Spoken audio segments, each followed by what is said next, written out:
What is happening, everybody? It's D Booma San, the Digital Samurai for Truth, coming at you live from Zeolite Studios with Zach from Power of the Polls. What's up, Zach? How you doing, brother? Hey Dorian, thank you very much for having me. Let me just check here real quick, make sure the Rumble's going good and that everybody's plugged in. Excellent. All platforms are a go. We got Rumble, YouTube, and Substack. We'll see what happens on this one. We'll see how many people we can piss off. Just a couple guys having a conversation about some important topics that we wanted to bring to you all. And Yeah, we're yeah. excited to have you all in. I see everybody's already got a powwow going on, especially in the Rumble Live. So welcome everybody. I'm not going to go through and name all the names this time, but we really appreciate having you. There are some names that I've never seen before, so I'm really excited. Yes, there's some stuff. So basically, like an acquaintance that we both know reached out to me and asked me if I would meet with you about this. And when I heard the topic, and because yeah, I'll check it out. I was kind of excited because this topic has come up a little bit. I've actually already gotten attacked a little bit on my Substack because of something that Sabrina Wallace put out. So these guys that push some of these products when it comes to the zeolite, yeah, they're very touchy on this subject. But anyways, as you can see on my screen, if I look right, I had no idea aluminum was in this shit. So we're gonna get into some stuff that you might not have known. And Zach's got like kind of like a little presentation. We're gonna go through some shit. Zach, someone asked what your last name is. Your last name is Power of the Pulse, people. And then I There was you have telling it. Zach, there's gonna be like a little, maybe we'll do like a Q&A or something like that at the end after the presentation, and then I'll see as things come in. We can ask questions as we go. But somebody was saying, what's with the goggles, bro? So you can go ahead and let them know. Just let them know what's up. It's about blocking that light. And, Right. you know, as Sabrina's community, you all know about visible light communications. You all know about Li-Fi. You all know about sometimes potentially inlaying messages in light. And so this is just a little help. It's not a cure-all. It's not a panacea, but it's something a lot of us do, of course, to help when we're looking at screens. And I just Right. want to make a comment when you said, we're let's see who we can piss off. I can help you a lot with that because Zeolite Mafia and the Zeolite industry is one of the most rabid, angry, and completely illogical industries, communities. And that's why I came up with the term Zeolite zealots, which is to describe people, to Oh describe shit. promoters of zeolites or people that claim that they don't, monetarily benefit from zeolite, but claim that it's amazing and it's the greatest thing on the planet. And they defend zeolite against all logical evidence and all scientific Right. evidence and all anecdotal evidence and all industrial evidence. And it's a case of just logical fallacy after logical fallacy and complete disregard for basic truth. Absolutely. The Zeolite Zealots. I like it. That could have also been in the title. But we got the Mafia. And there's nothing better about sharing the kind of truth that pisses the kind of people off where your well being could be in danger. You know what I mean? Absolutely. Doesn't that just get you fired up? Absolutely, absolutely. Oh, man. And It it's a is. really shocking thing. It's a really It shocking is. thing because so many people are hurt. And what happens when they are hurt is they will go on these Facebook groups. Oftentimes it's mothers of autistic children. And so they will go onto Facebook groups for Detox, or they will go onto the Yes. Facebook groups of whatever affiliate or zeolite promoter they bought the zeolite through or from, and then they're talking about how their child had a manic episode. They're talking about how their child broke out into a very severe rash. They're talking about how their child is struggling now that they're using zeolite, and they are gaslighted. They're told that it's just a detox reaction. It's just normal.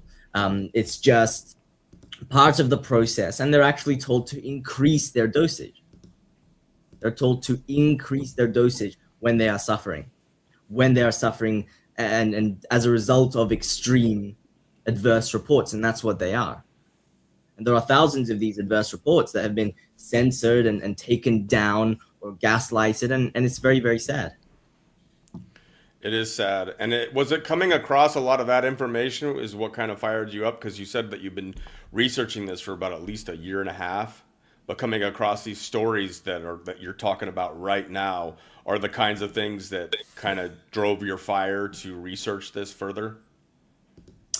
Yeah, so it's very interesting because as a nanotechnology and synthetic biology researcher, investigator, educator, I have a background, of course, in all of these different kind of what we call nano supplement psyops. And zeolite we knew is one of them. So zeolite is, of course, and we'll get into this, is a nanomaterial, whether it's advertised as nano or not. We can talk about that. It's a very nuanced, interesting discussion. But yeah, so I talked about zeolite, and I have a video from 2023 actually talking about some, basic components of what you could call the zeolite deception.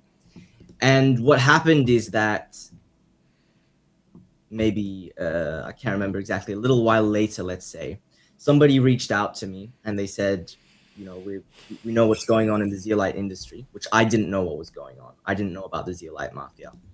And they said, let's talk. Somebody that I talked to says, a lot about zeolites. Let's examine this. Tell me more. What can you have? Because the thing is that a lot of people, for example, that have these testimonials, for example, these adverse reports that know that zeolite is hurting people. They know that zeolite is hurting people, but they don't know exactly why. There are theories, but they don't have the full scientific evidence, and they haven't got the full, logical and industrial connections going. And here's the thing: the thing is that when you look at all of this, it's kind of a system of, you can't go and Google zeolite toxicity. You can do that right now for nano silver, nano gold, even carbon 60, for example, another nano carbon material. It's a little bit harder to find some of that info, but if you know what to search, you can find proof that these materials are toxic. Not with zeolites. And so you even have very prominent people that raise awareness about the juice, doctors, Dr. Boyd Haley, Dr. Chris Exley. You have even someone like Ray Peat talking about, we don't believe in zeolites. But I would go to say that perhaps they don't have the full picture, and they don't exactly know fully why. And so you'll have sometimes people, like these doctors talking about zeolites, and they don't know exactly why, and so people attack them, and they're open to kind of the rebuttals, which when you really go into it, the zeolite rebuttals are completely just non-existent. And over the last year and a half, I never expected to find every single one of those zeolite excuses to be completely wrong, and now I have the evidence that demolishes all of those essentially lies, and that's what they are. They're just fabrications. But yeah, it's a weird thing where a lot of people are getting hurt. A lot of people are getting hurt and then getting censored when they talk about getting hurt. They're deleted off these Facebook groups, or they're gaslighted and told to take more of what's poisoning them. And you have a lot of really prominent people that know, let's say fundamentally or ideologically, that zeolite is bad, but they're not fully sure why. And so they don't have the toolkit to go out and fully disprove all of the fallacies that zeolite promoters throw at you. And that's exactly what they do. And so because you can't Google zeolite toxicity, and there are all of these fallacies that they throw at you, it can be very hard to, especially for the average person, to actually approach this and do it comprehensively. That's why it's taken a year and a half for me. And right. The interesting thing is that you go in there and you start finding all of these random connections that you never expected. And so in 2023, I had a basic understanding of, okay, zeolite is a nanomaterial and it's aluminium. So when somebody says to me it's a nanomaterial and it's composed of aluminium, that's enough for me. I know, okay, I'm not touching that, and that's the end of the story.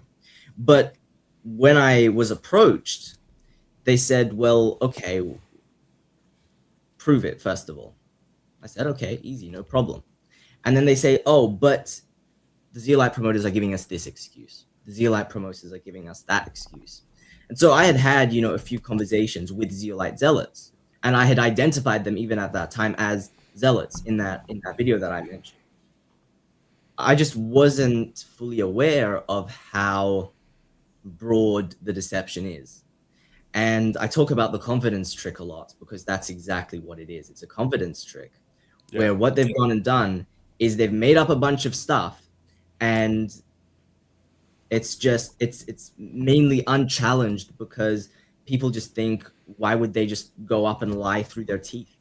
Why would they all? And that's another thing where you have kind of a decentralized system of someone came along as a script master, and it may come to light who exactly that person is. But you have a public-facing script master that came up with all of these fallacies, and then they're spread out through the market.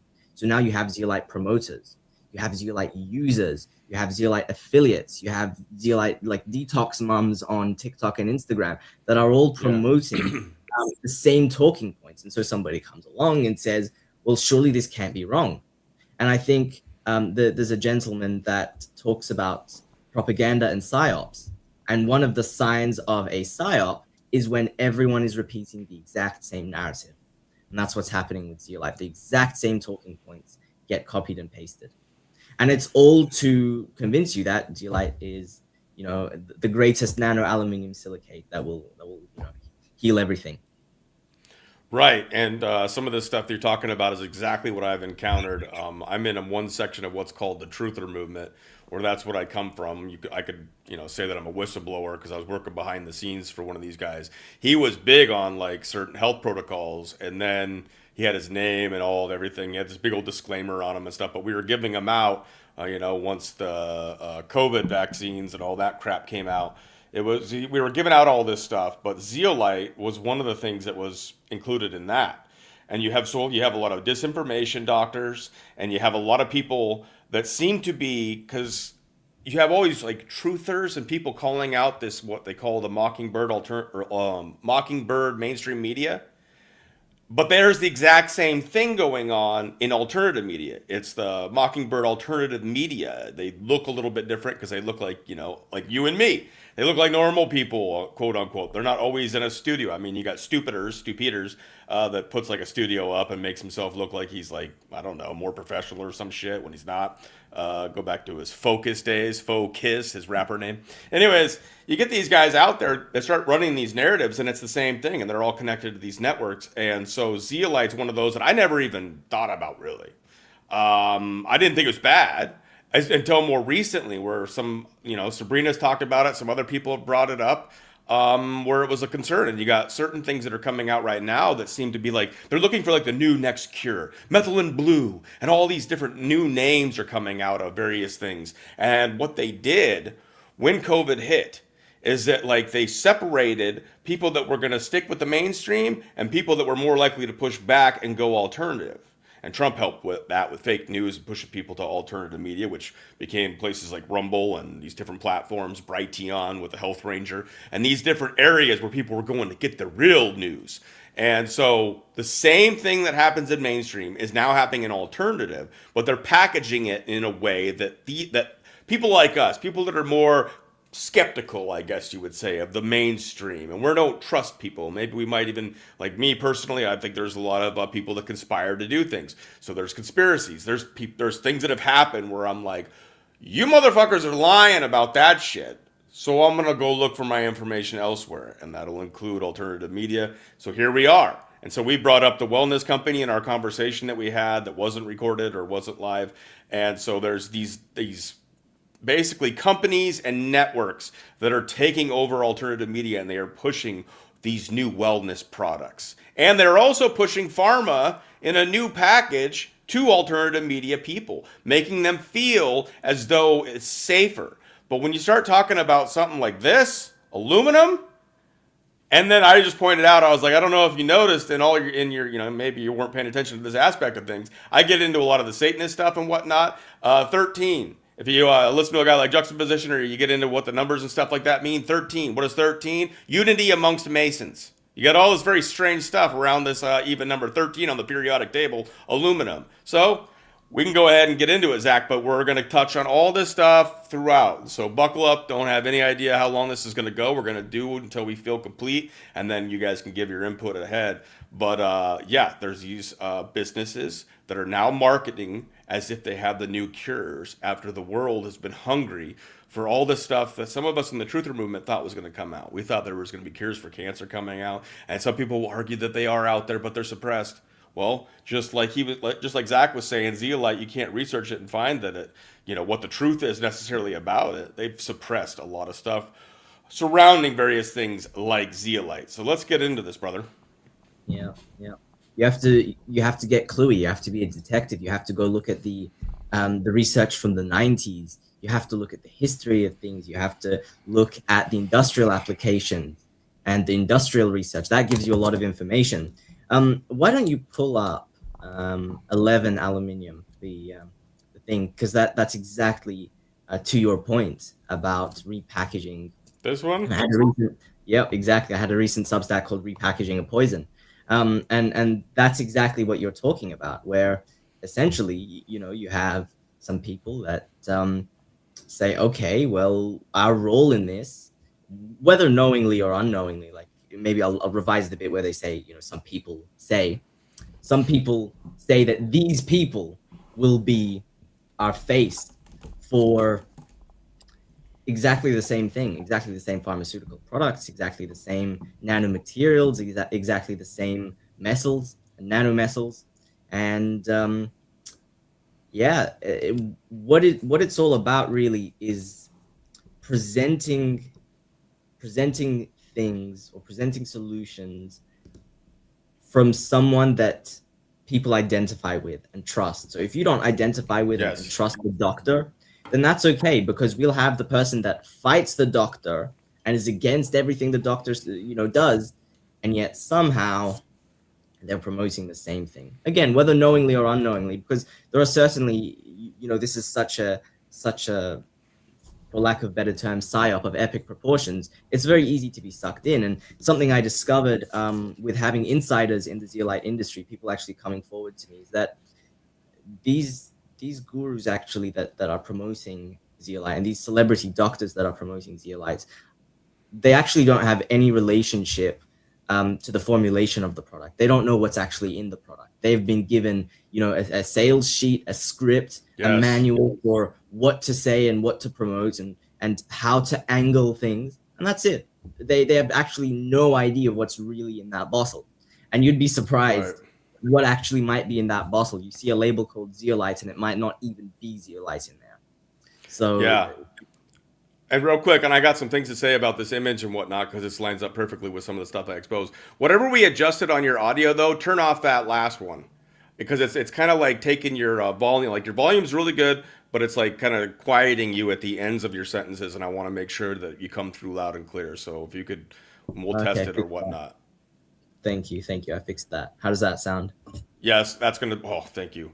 That's going to sound a lot better. So what we have on the top there when you get into the truth movement is you have the Great Reset people. You have your Fauci's and your Bill Gates and your Klaus Schwab's, and what's that other asshole's name that I can't remember? Yuval. Yes. And then now you have down there, you have the Great Awakening people. These are the people that are more likely to go to the Reawaken tours, or they're more likely to be in your alternative media. What do you got? Sherry Tenpenny? Is that Karen Kingston? And she was showing up. Karen Kingston was on Stupiders a lot for a while. And then the other two I've seen, but I don't know who they are. I like to put some names to faces. Who's the lady with the glasses? Right. So first of all, I do not make any allegations about these people. I'm sure I believe them to be of good character, and I'm sure they have the best of intentions. All of these four people, though, promote zeolites on different levels. So yes, we have Sherry Tenpenny, Karen Kingston, we have Celeste Salam, and Robert Young, or should I say Dr. Robert Young. You can go interesting.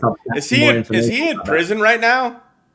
Yes, he is. He is in prison. I don't believe anybody should be imprisoned for telling the truth. But theoretically, if somebody was lying to people, poisoning them, recommending very, very dangerous and weird things, then hypothetically, you know, there definitely should be consequences for hurting people. That's all I'm going to say. Right, and in his case, I might don't know not the be specific. so. They might Exactly. I actually don't be know the trying to specific. silence him. It's tough I to don't know. tell, I've gone up and down. Like Gene Diggo pushed something called the mud mix, and it had activated charcoal, diatomaceous earth, zeolite, and various things in it. But it definitely had zeolite in it. Some of these people may be unknowingly, so we'll give them that benefit of the doubt. Some of these people are trusting people that are above them, that are giving them this information. And then there's the other part about this. I call out a lot of grifters, and like I said, grifting is kind of sometimes a tough thing because some people might actually believe in what they're doing. And if they actually believe in what they're doing, they're not like a snake oil salesman that know that they just went and got the river water, put it in a bottle, and then marketed it as a miracle cure. These people might actually think they're doing the right thing. We can give them some benefit of the doubt, but at the same time, this is what they've done to divide us further as far as a civilization, a population. Is the Great Reset versus the Great Awakening, mainstream pharmaceuticals versus alternative media health protocols, if you will. And a lot of these guys might mean well, and some of this stuff maybe we're figuring out because we've been lied to so long and trying to navigate things. But when you get into what we're going to talk about, when it comes to nano, it's changing the fucking game. Nano itself, the idea of things being nano-sized, and what we're dealing with in this world right now. So anyways, we good with this one? Yeah, and I'll make a comment there. 3 years ago, one of those gurus on that list, on that row on the bottom, was presented in their comments section. Some of the research that I presented, some of the proof that I presented about zeolite, and some of the proof about this whole thing by someone else that had actually featured my work as well. And this is the point where you start saying these people are zeolite zealots, is because they're presented the logic and the evidence. And this guru tried to do damage control. They literally went into the comment section, started gaslighting, saying, "Oh, give me your references. Don't give me videos. Give me references. Give me proof." And when this guru was told zeolite is aluminium, it's an aluminium silicate, it's a form of aluminium, they said, "Oh, give me proof, give me evidence. Where's your evidence for that?" And then they went and tried to do damage control. And that's the point where you say, why aren't we on a logical debating playing field? Why aren't we actually talking about the reality? And so if you want, you can pull up the number one fundamentals. There are certain fundamentals about zeolites that no zeolite zealot will ever answer. They will slip, slide, and squirm. But and here I say they will dance like acrobats because they have to avoid these facts. They can't address them. And so the first incredibly important point is that zeolite is aluminium. It's an aluminium silicate. All zeolites are aluminium silicates. And you have gurus, for example, someone with 300,000 followers on Instagram, and somebody asked them, "Doesn't zeolite have aluminium in it?" And they said, "Oh, maybe the synthetic one, but not the natural one." So you have this just straight up gaslighting, where if you open 10 zeolites, it takes a 5-second Google search. And one time I told somebody that, and they said, "Oh, because Google never lies." So I said, "Okay, Einstein, open a rocks and minerals encyclopedia. Go find some geology books and go look at zeolite. It's an aluminium silicate, including, of course, the miracle zeolite that they promote, which is clinoptilolite." And one of the sneaky ways they get around this is they will talk about all the other zeolites that are in the mainstream identified or recognized as toxic. And they'll say, "Oh yeah, all these other 180 zeolites are toxic, but this one, clinoptilolite, is that one zeolite that is the rainbow miracle cure. This one zeolite." Well, let's look at this one zeolite because it's still aluminium. And if you want, you can open 10 zeolite, the image. Just real quick, because this came up while we were talking earlier, and I just wanted to point this out. It seems like somebody that has experience in this, but Raz23 says, "I find it crazy that people are taking this as a supplement. The only reason I know that it exists is because we used to dump it into our wastewater at the chemical plant I used to work at." Yeah, and that's a big thing with zeolites. And they'll tell you that this is proof that it's working because it can, bind things from the air or sewage water or different industrial waste products. We'll get into All that. right. Yeah. Which one did you want me to open? 10 zeolites. So just as a quick, and then we can switch back to the first image. Just Cool. a quick, look at how easy it is to find out that zeolite is aluminium. That took less than 5 seconds. And I talk about this in my most recent Substack, where they come up with all these excuses. So if we go back to the first one, in response to that first point, which is that zeolite is aluminium, they've developed these slipping and sliding mechanisms. They've developed what I call the Big Pharma dance, where basically they just deflect, distract, discredit, gaslight, and come up with all these irrelevant excuses, which brings me to point 3, which is that the aluminium in zeolite is active and toxic.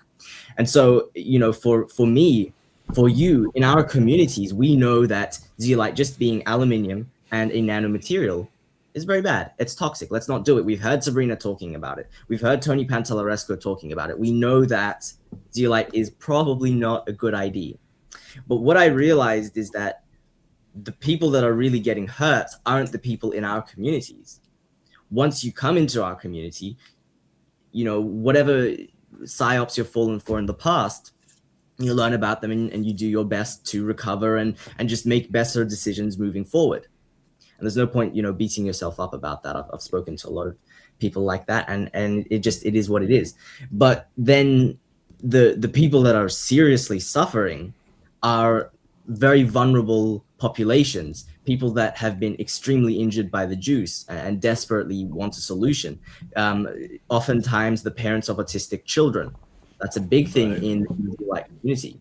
And these people don't really have a background in understanding nanotechnology or biodigital conversions or wireless body area networks or nanotoxicology or any of that stuff.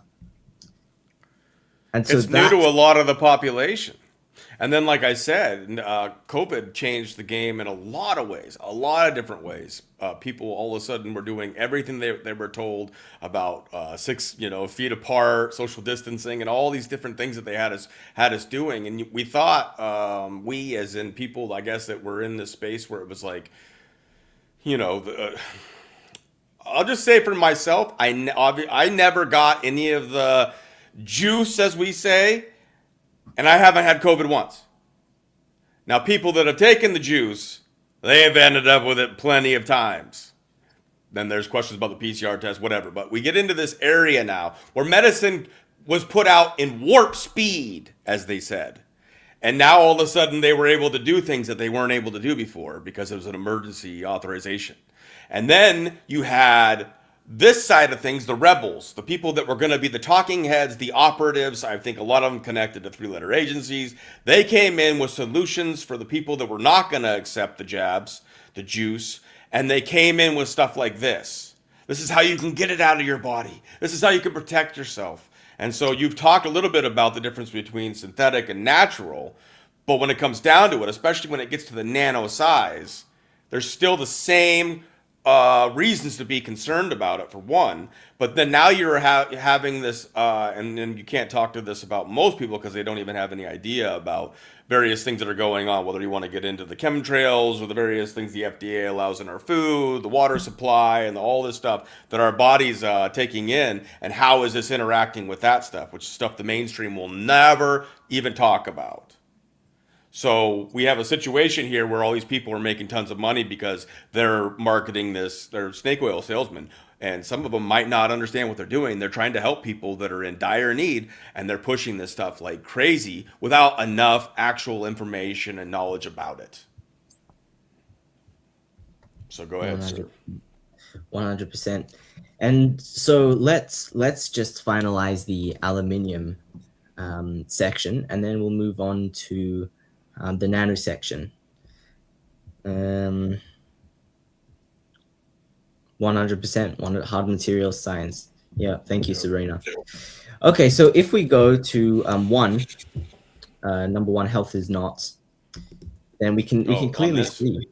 No, the next one, the very next one. Oh, this one right here. You can clearly see when we really think about it, and when we really examine this as zeolite being an aluminium silicate, without all of these excuses and fallacies, that health is not in eating aluminium. And the final piece on that is 11 zeolite big 11 zeolite big, I don't know what the rest of the word is, big pharma probably. Yeah. So it's and the thing is, the gurus and celebrity doctors that are talking the most about aluminium in the injections, aluminium in the juice, aluminium is the problem, aluminium is hurting people, aluminium has caused this, aluminium has caused that, aluminium causes Alzheimer, aluminium causes autism, aluminium this, aluminium that, are the same people that promote to desperate parents and desperate people this solution that is another aluminium. So if we then move on to the nano point, which is the second point, that we've covered that zeolite is aluminium, 5-second Google search. Then we come to, is zeolite a nanomaterial? There's some confusion here. And so if we go to number 20,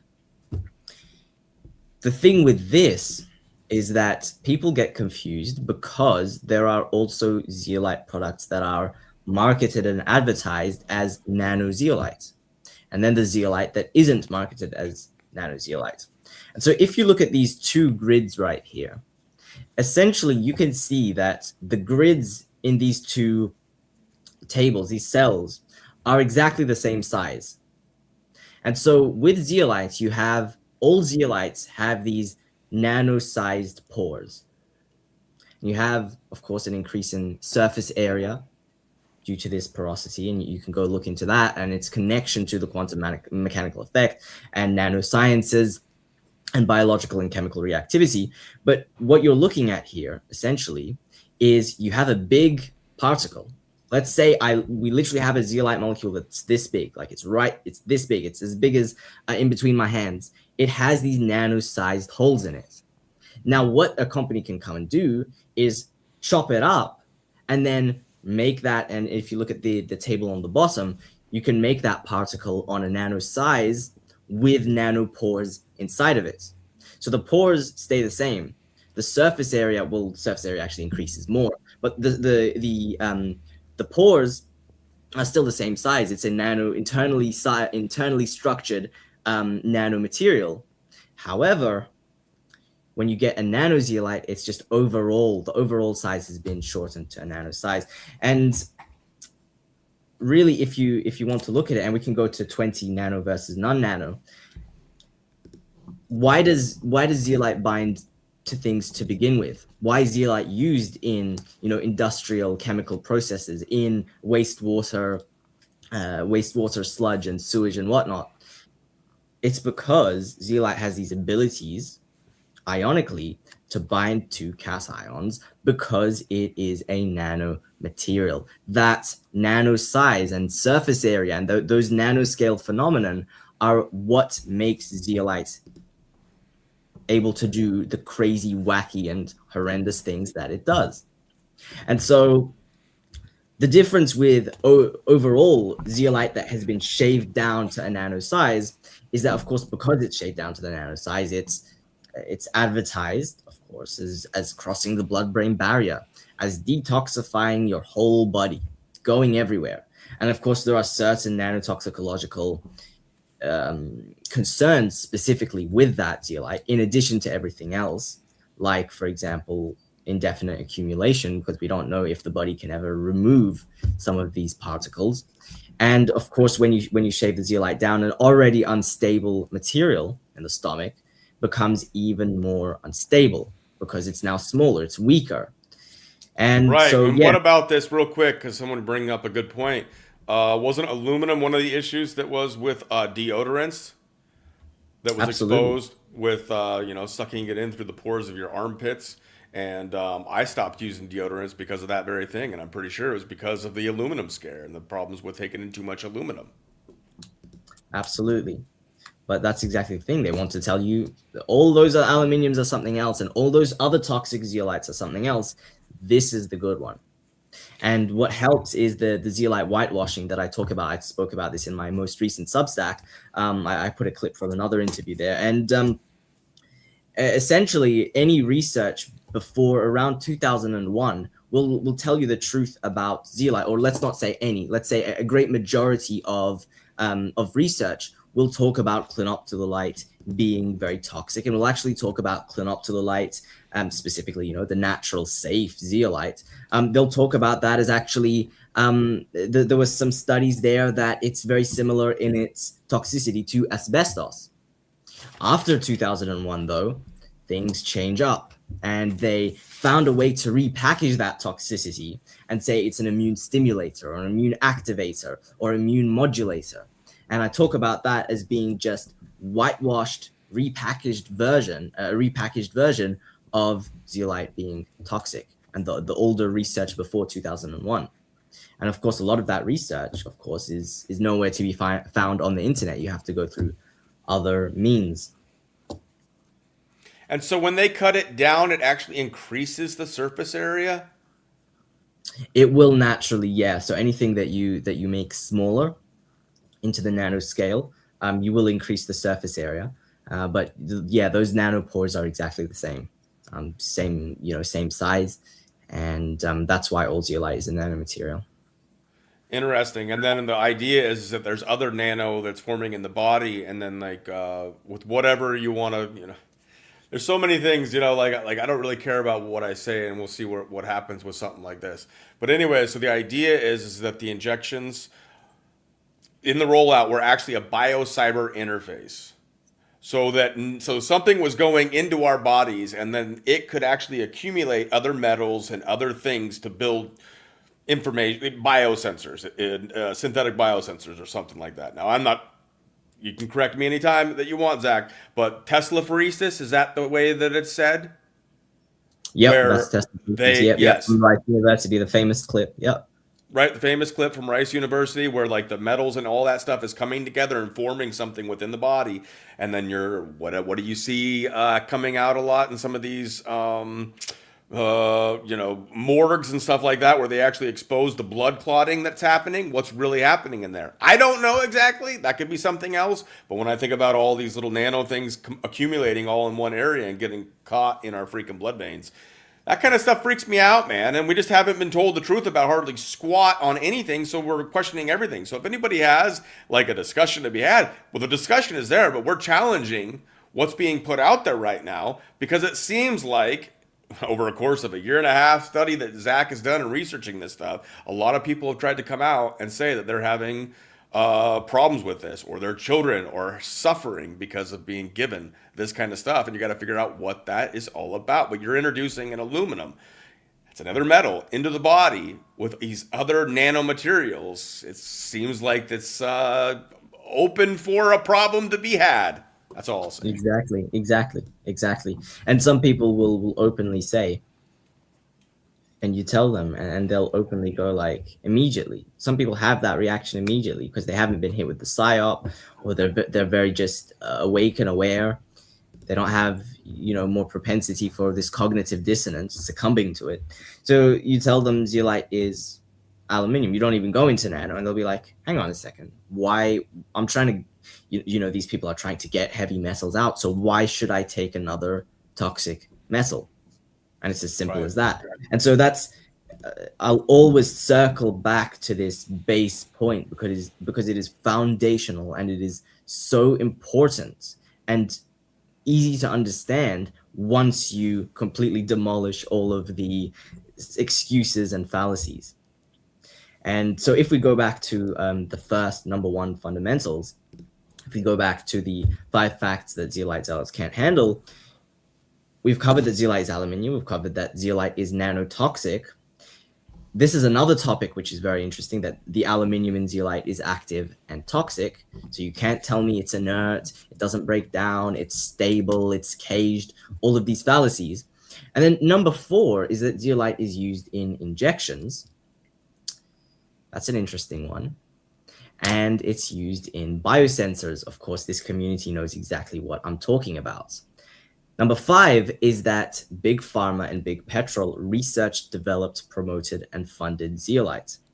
And Yes. this When you is find out who's behind this stuff, that is another indicator of like, why are they involved? We'll find out. Sorry.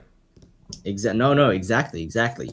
And so in this episode, what I want to do is particularly present this information and the evidence behind part 5 or point 5 so that everyone can have this. I want this information fully decentralized so that if anything happens to me now, all of you have exactly the full proof. You know exactly where you got it from, you know what to do with it, and you yourselves can spread this information everywhere and make it so that there is no running away. Because as Dorian would know, there are certain companies and promoters out there that are incessant in their attacks, whether they're trying to gaslight and deflect and distract, or whether they're trying to discredit, or whether they just end up resorting to legal things. I think we can leave it at that, to just control the narrative essentially. And again, I'm sure these people have the best of character and intentions. I make no claims about what they mean to do. However, it's just a fact that talking about this information is a little bit sensitive. And so if we go into that a little bit more, we can talk about that when you're ready. If you have any questions so far, then let me know. But we can talk a little bit more about who funded the research and development of zeolite. And I would love to do that. Awesome. It's probably what would get us in the most trouble. But it's publicly available information, and we're just trying to have a discussion here because we feel like we've been lied to about so many various things. And so when anything new, there's nothing fucking new about anything really.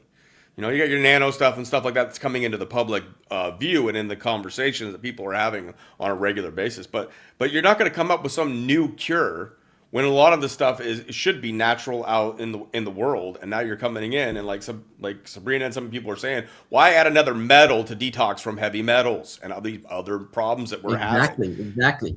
And that is it comes down to that simple thing. It doesn't matter if it's natural or synthetic or whatever. It's another fucking metal you're introducing into the body. Give me a fucking break. There's at least a discussion to be had. So don't fucking try to treat us like we're all idiots here. We're actually trying to use critical thinking again. Sorry, go ahead, bro. Exactly.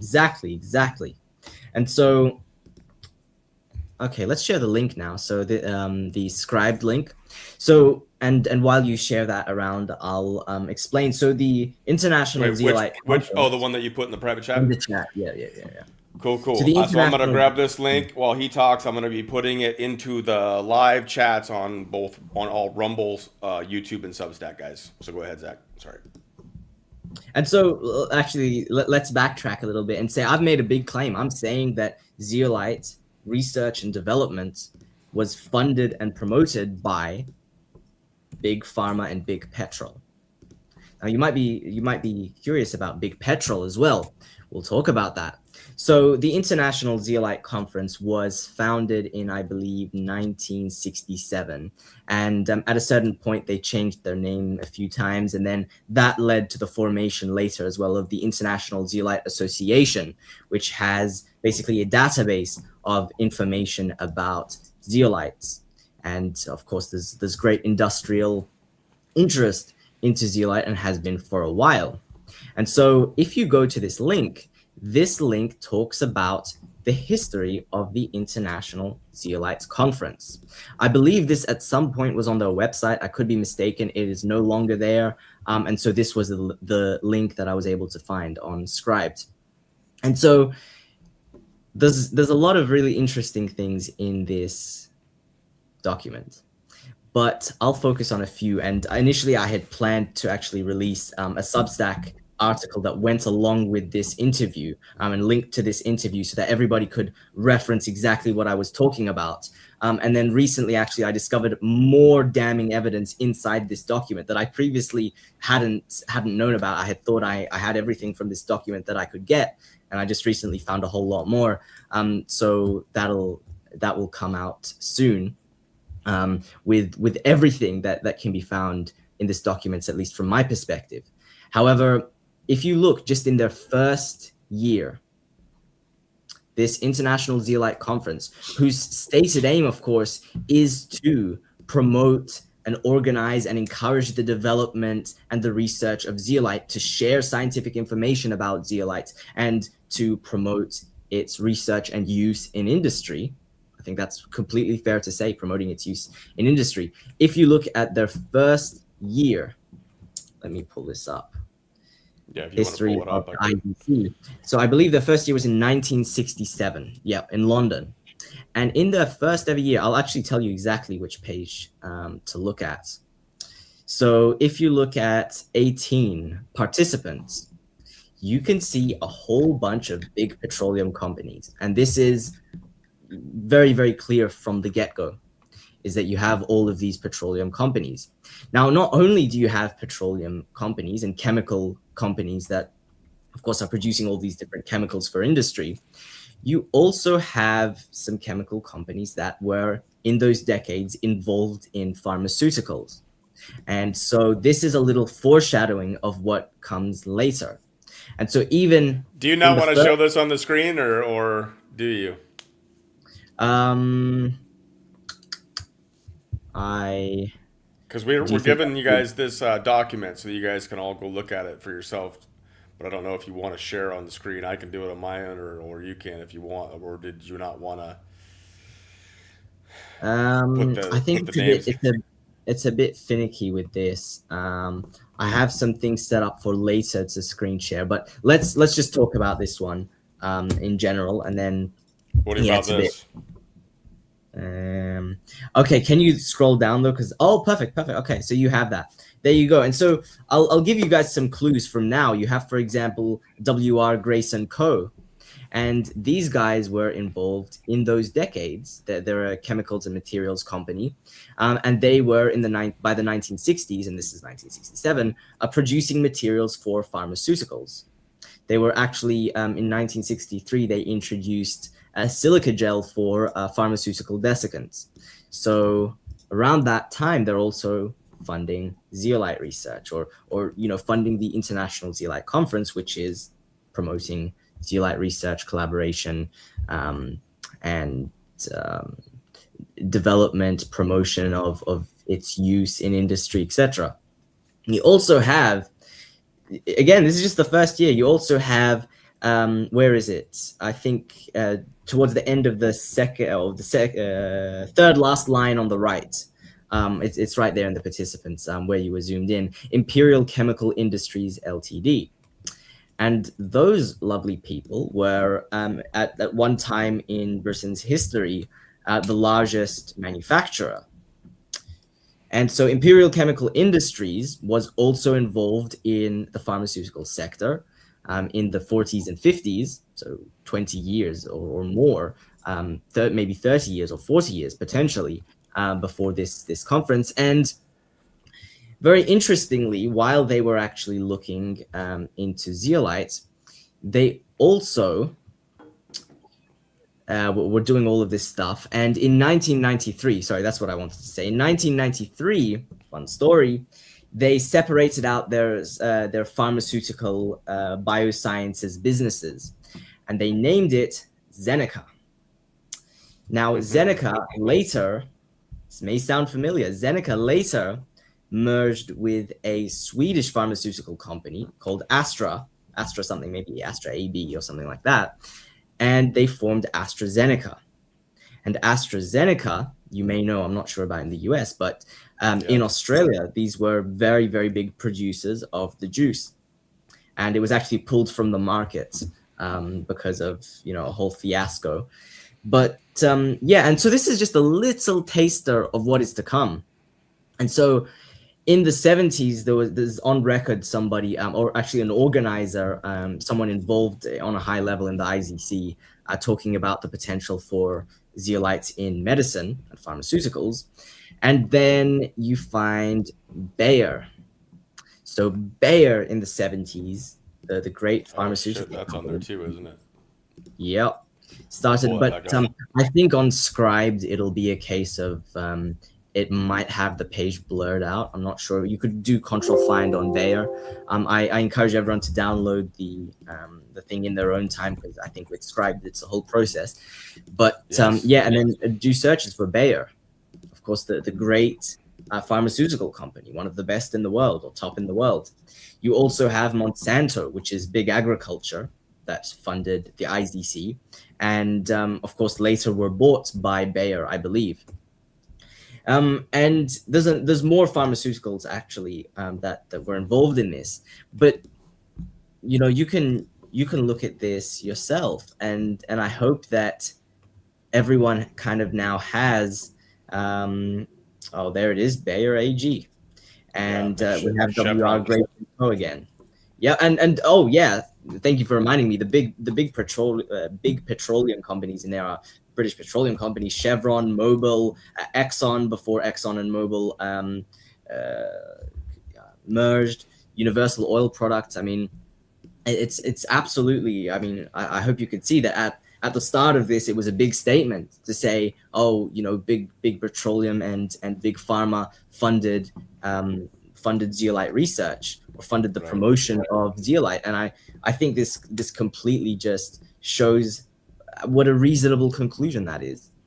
It's right. And this is the document. This is the link. You'll get right to exactly what I'm showing on the screen right here. This is what I put into all of the live chats, and I will also link to it down below this video in the description for everybody to take a look at on their own time.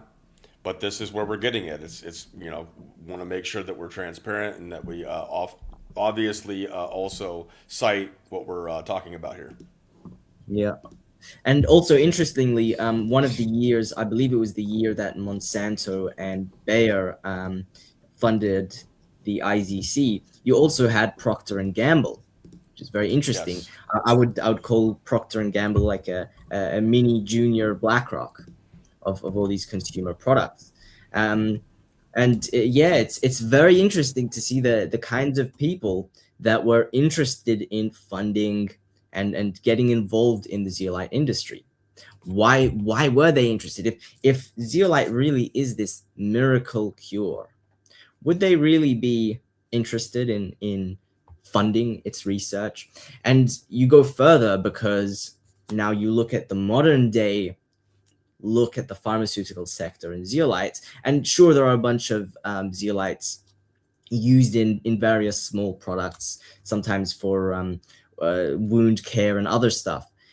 But if we really look at what's going on now, we see zeolites for drug delivery. Of course, really not surprising if you come from the nano world and you know about nano drug delivery systems. You have, of course, the drug delivery. You also have looking at biosensors. This is a very big topic.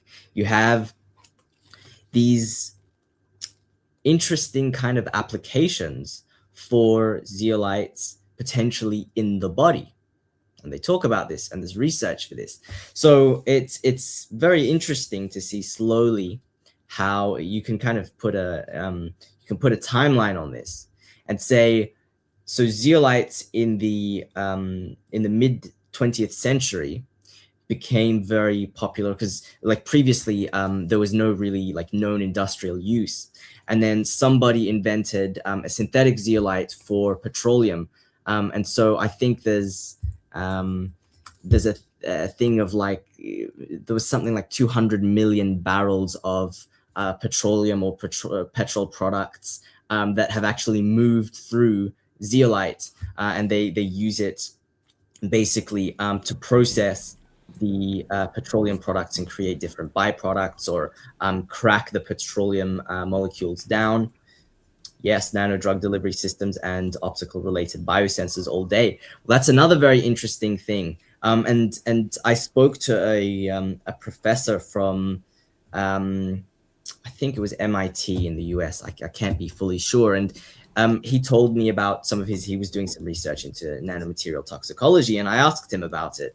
And he said, well, something that really isn't talked about a lot is the light-related effects of oxidation and toxicity in the body. And zeolite is a very big thing. Zeolite is, particularly in that field, has some interesting properties with light. And if you look at, photocatalysis, and you look at using light as a battery. So actually, I'll bring that up in a second. I'll just take a sip now. Mine was iced coffee. Everybody always asks. It's gone now, but what I was drinking was iced coffee. Everybody always asks because it's brown and it's like weird looking. Nano nothing. Go ahead. Sorry, bro. No nanu. Yep, no nano. Shout out to the people that know that reference. Okay, I'm gonna screen share here, and let's look at something over here. Yeah, it's not too surprising that the petroleum companies would be involved in zeolite, especially when they're so involved in pharma. So if they're going to create like this new way into the alternative, because holistic doctors and people like that have been attacked for years and years. And if you're in any kind of conspiracy space or any kind of space that's alternative, you'll learn that they're getting jailed, they're getting suicided, whatever they're getting all kinds of things. Yeah.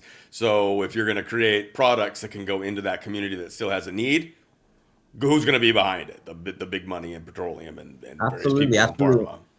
And you look at some of those antiparasitics and methylene blue and whatnot, and just Google, chemical composition, and then break the molecular name apart, and then look at, okay, where's this sourced from?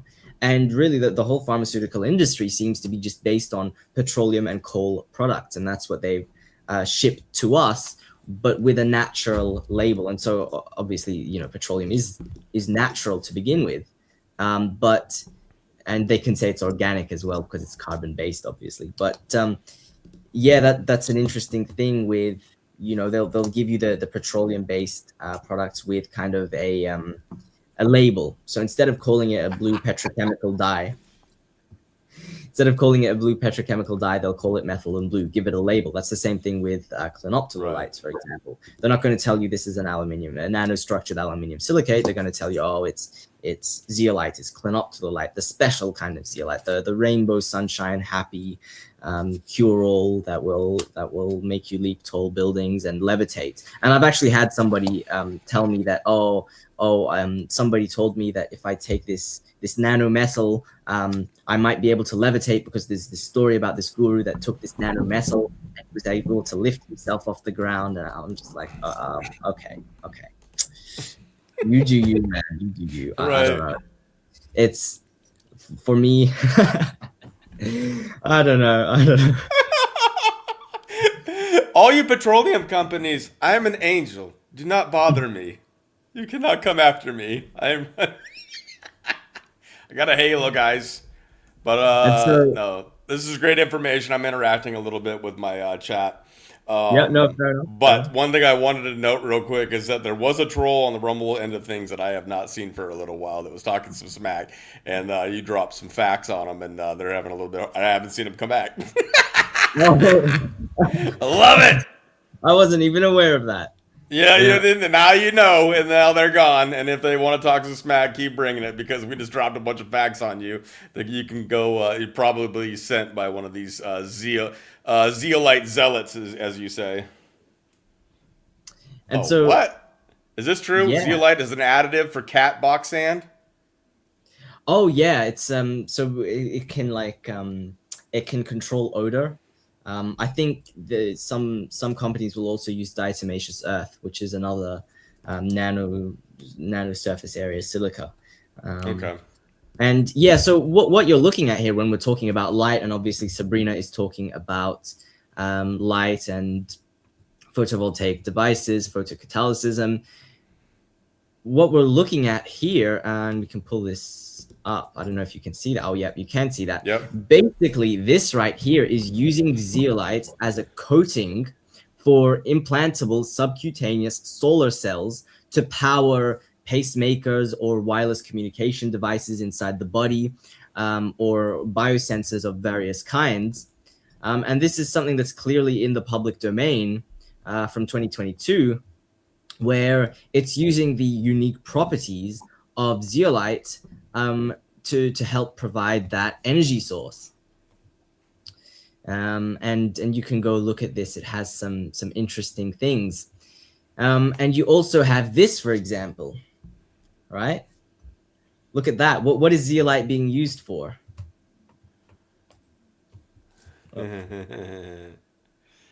Dry electrodes for wearables. ECG monitoring. Yeah, go ahead, man. And there's so many of these. There's so many of these. And that's something I wanted to present to this community, because you understand this and you know what we're talking about here. In my kind of year and a half of this zeolite research, I've kind of done very little in this specific field. And that's why it's so amazing to see what Sabrina's talking about, because what I realized is that when I try and present this information to the average just parent of an autistic child, for example, that is just an extreme, mainstream alternative person, or just an alternative normie, this kind of stuff is really hang on, let me switch screens. This kind of stuff is extremely confusing, and so it's great to see the education in this field so that we can get to a point where we can talk about these devices everywhere in the alternative field, and people know what we're talking about. They know what this is about. And you can see here, I mean, what you have oftentimes is zeolite biosensors with and so they're laid over a transducer. And if you, actually, I'll stop sharing, and then you can open 40 biosensor papers. Boom. Actually, and let me remove another of those images so I can add another. Yeah, you can take off whatever you need to. There's a Hope Girl in in the comments on Rumble. Is that Hope and Tavon, Hope Girl? Oh, welcome. Q&A's at the end, but yeah, I'm so glad you're here. I'm so glad you're here. Welcome. So lovely to have you if you're that Hope Girl. No comment. No comment. No comment. I have plenty of comments, but I'll say them because we got this presentation first. Yeah. And so, well, listen, and it's funny because I've heard it all. Like I've had so many of these conversations and discussions. I really, if I was a zeolite zealot, my recommendation to them is you guys need to actually rebrand and look at coming up with new lies and narratives to promote zeolite, because the old stuff and a lot of people, even now that I've been kind of teasing this stuff on Telegram and talking a little bit about this on Substack, a lot of people are actually starting to have that awareness rising. And I'm not the only one that has talked a lot about zeolite. We have other people that have suffered attacks for it, of course, the legal stuff is another thing, but have suffered attacks, have suffered harassment. And everyone kind of has a piece of the zeolite puzzle. And so I encourage you also to look at those other people that talk about zeolite, to look at the adverse reports, and you'll find hundreds of them, not a few, not tens, hundreds of them across all brands. Against, I don't make any allegations about any brand or company. That's just what people are saying those zeolite products have done to them. And so, we know what this system is. Obviously the diagram in the top left is unrelated. It's from the what was it? It was something about IOBNT, Internet of Bio-Nano Things solution for like a panacea for a pandemic,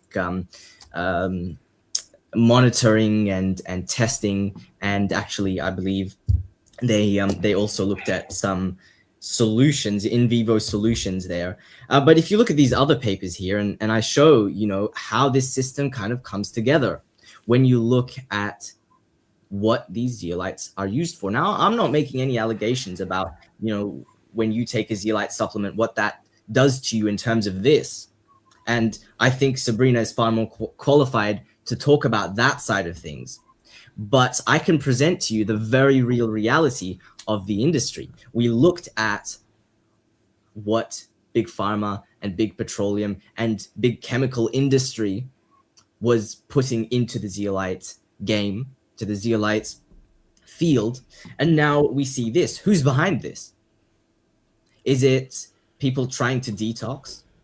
that are coming up with this research into wireless body area networks and biosensors. And we'll come to the next thing in a second, which is drug delivery. And I want to make a comment about that in relation to what Sabrina said, and you mentioned to me, which is the information regarding delivering into the cell, making the cell more porous, that kind of stuff. But if we go to 40 more biosensors, you can look at what I was talking about there with the transducers. And so what the zeolite does basically, and again, diagram on the top right, full disclosure, it's an unrelated diagram just to show what kind of system this could potentially be integrated with. Okay. You see here what zeolite is being used for. You see what zeolite is being researched for. You see even the integration potentially with gold particles. You'll find integration with carbon-60 particles, or the relative of nanocarbon tubes or graphene. You'll see even zeolite and methylene blue kind of have a relationship there. So it's very interesting. And if we go then to 40 drug delivery, so if we look at the drug delivery part, because zeolite, of course, is a nanomaterial and it has all of these weird and wacky nano properties, you can look here and you can research zeolite targeted drug delivery. You can look at zeolite delivering pain medication, zeolite delivering antibiotics directly into the cells. And of course, you can target that. You can say, okay, we want these kinds of cells or this kind of organ. And it's all in that, colloquially, we call it like a GPS that these nano materials are programmed with to go and find their target in the body. And so this right here is just more highly concerning applications of zeolite. And so if we go back to the number one image, number one fundamentals, we can look at number 4 and number 5. Zeolite is used in many concerning applications, such as biosensors, such as drug delivery systems or materials. And of course, we have number 5, which I believe I have fully proven. And let me know what you think. Big Pharma and Big Petrol research, developed, promoted, and funded zeolite.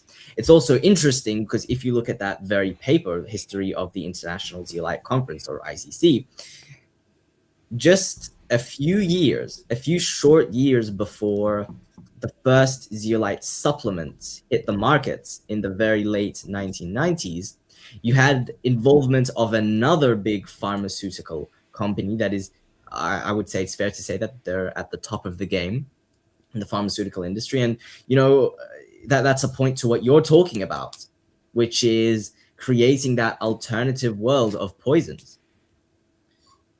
If it's the same people that are behind pharma, they're not going to be wanting to create these alternative miracles that are going to cure the people of the things that they want them to go to the hospital for. Absolutely. I'm just saying, man, it's just a brutal world where it's all about money, and there's a lot more things afoot. But let's just say it's all about money for a lot of these companies, and they're trying to broaden their consumer base. And if they're going to broaden it into the space that they can't reach, they're going to repackage it, and they're going to send shit in there that's going to complement their already fucking needed constant usage of their hospitals, prescription drugs, and all that kind of stuff. So. Yeah. It is what it is. That's my take, and I'm just a fucking retard on the internet, so y'all can kiss my ass. But I love everybody here. I'm talking, who I'm talking to. Yeah, no, we understand. We understand exactly what you mean. And so, actually, I might screen share again just to show you as an example of kind of the fallacies that they use to try and promote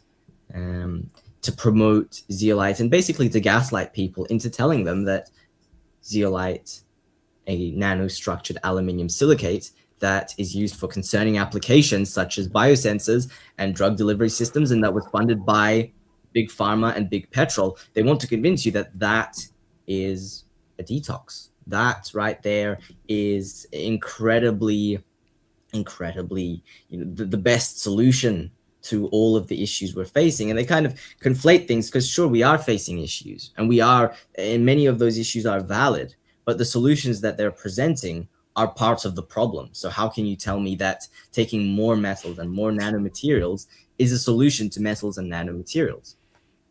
It's that Right. simple. And And if I so can we can, help, and if I can help get out truth, then I'm glad to do it. And it would just be funny going into a courtroom and them quoting me saying that I literally called myself a retard, so they have no case. Anyways, I'm sorry, I just had to throw that in, Zach. hey, and so if we share over here, um, What am I sharing? Am I supposed to do something? yeah, the screen recording. I don't know if you Oh, can I got see it you. at the very bottom. Yeah. And so this is an article I released I recently. gotta unshare and then I think share. There we go. Okay, there we go. So this is kind of an analysis of a conversation that I had with a Zeolite zealot. And just as an example, quickly, if you ever feel like a retard, just remember this Mr. Guru, as I call him, because this is we're not on the same level here. We're not in the same universe here, because, and I show you kind of a toxin a toxin is toxic, or I like to say a toxin is a toxin. But a toxin is toxic regardless of whether it might break down or not. A toxin is toxic whether it is stable or caged, or the science tells you that it's safe. I mean, they'll tell you, oh, the scientists say that zeolite is safe. Those same scientists are telling you that glyphosate is safe, that atrazine is safe. And what do glyphosate, atrazine, and zeolite all have in common? Well, it seems that Big Pharma has a great involvement, and big agriculture has a great involvement in these three. So you can make connections like that. And so basically, they'll throw these logical fallacies at you. So essentially, in this thread, I said, this is a Telegram post that I made that I occasionally see randomly copy pasted across the internet, which is very cool. People ask me, is zeolite really sourced from aluminium? I didn't know zeolite has aluminium in it. I sometimes see people saying, oh, zeolite contains aluminium. And that is a slight misnomer, because then they can tell you, oh, well, zeolite is a contaminant. No, it's not a contaminant. It's fundamental to the zeolite molecule, to its molecular structure. And so I responded with this, and he comes out the gate immediately with, these logical fallacies. Basically, we have multiple studies that it doesn't break down, and blah, blah, blah, blah, blah. Learn basic chemistry. Very nice. And so I go through this step by step. And I say, okay, why do you think that zeolite not breaking down, or zeolite being stable or being caged, is any excuse for the fact that it is a nano aluminium that is used for concerning applications such as biosensors, that was promoted, funded, and supported by Big Pharma and Big Petrol? And you just keep coming back to that point because they can never answer it. They will always, I have this down here, what I call the Big Pharma dance, which I identified when, at a certain point when I'd had a whole lot of conversations with Zeolite zealots, and I realized this is what they do every single time. They deflect, distract, discredit, and gaslight, but they can never address, oh, whoops, sorry, I hadn't scrolled down here. No, but what you just showed is basically all the psyops that are being run right now. You fill in the blank. QAnon, whatever you want to call it. A lot of the PAY channels are pushing, Trump savior of the world, savior of the universe, all this kind of shit. They don't look at real shit. They don't look at all the deaths from warp speed. They don't look at all the side effects. They don't look at all the continued non-justice we've seen with characters like Fauci and the people that have pushed these things like Bill Gates. Nope. Bill Gates is hanging out with Trump in meetings, and they're talking about the next plans for the humanity, and everybody just pretends like that's not real when it comes to these talking head influencers. Like, give me a fucking break. I gave Trump about as many passes as you possibly could. Way too many in a lot of people's opinions, and now mine too. I don't trust any politician at all anymore. I think that they're just all puppets. They're going to do whatever they want to do. They, as in, I don't fucking know. It could go all the way up to AI being in full control at this point. What do I know? Just a crazy conspiracy theorist. But this is when I look at the world, I'm like, fuck, Yeah. is anybody really in control? I don't think so. I think AI has been freaking become the god of the elites. As long as it's Yeah. programmed the correct way, Yeah. Yeah. Yeah. according to them, satanically. Yeah, and that's the thing. I don't make any claims about any Zeolite products or companies. I just ask questions and present facts, and that's all I'm doing here. And already, like, all I've done is teased what the information that I have about Zeolites, because I have such a depth and breadth, both depth wise and breadth wise of Zeolite evidence. I'm going to be releasing it slowly in increments across Substack and Telegram and whatnot. And so far, really, all I've done is shown a little bit of scientific evidence and then talked about logic and talked about logical reasoning about aluminium and nanomaterials and why should we, as we showed earlier, health is not in eating aluminium. And Right, and we haven't named any specific like company that's pushing any zeolite or anything like that. So you got Hope Girl coming in here, and when people come in here and start talking shit about something else, that's just it kind of makes you look like sus. You know what I mean? Like you're the one making yourself. We didn't say anything about nothing. No one's freaking product, but we're talking about zeolite in specifically, and all this shit, and like not calling out any companies or anything like that. But you come in here acting like you're sus. What are you defensive about? Why don't you just stick to selling what you believe in? And Exactly. if we prove you wrong, then we prove you fucking wrong. Well, that's the Is what thing it when is. when you have something that's obviously extremely fragile, the rising tide, and that's what we have now very slowly, is a rising tide of awareness about these things, is that those false narratives now are very, very fragile. And as that starts to break, and as the adverse reports start to be seen by more people, and as the Yeah. work of Sabrina and Tony Pantalaresco gets out to more people, and there's more awareness about the foundational topics that our understanding of biosensing or drug delivery systems or wireless body area networks is built and increases, these kind of false narratives and questionable IDs are going to suffer more and more and more. And Right. right now, I think a lot of people actually know that zeolite is toxic. They don't have the full picture. They don't have every piece of the jigsaw puzzle, but they're afraid to talk about zeolites in the way perhaps that they should or could or would want to, because they get harassed, they get attacked. And of course, when you talk about, I think you mentioned earlier in this stream, the wellness company, and obviously we talked about that personally, and you kind of see that this whole industry is very, very interconnected. I don't want to use a nasty word. It's very, very, everyone's intermeshed. And so, of course, you have incentives and these connections that if somebody talks too much about zeolites, the industry is going to punish them. They're not going to have as many opportunities. They're going to be attacked. They're going to be ridiculed. People are going to try to discredit them or dig stuff up about them or create false narratives about them. And that's the case with somebody that, me and you perhaps would characterize as, perhaps not the best person in the world in this alternative field. I don't want to mention their name, but he has talked about zeolite.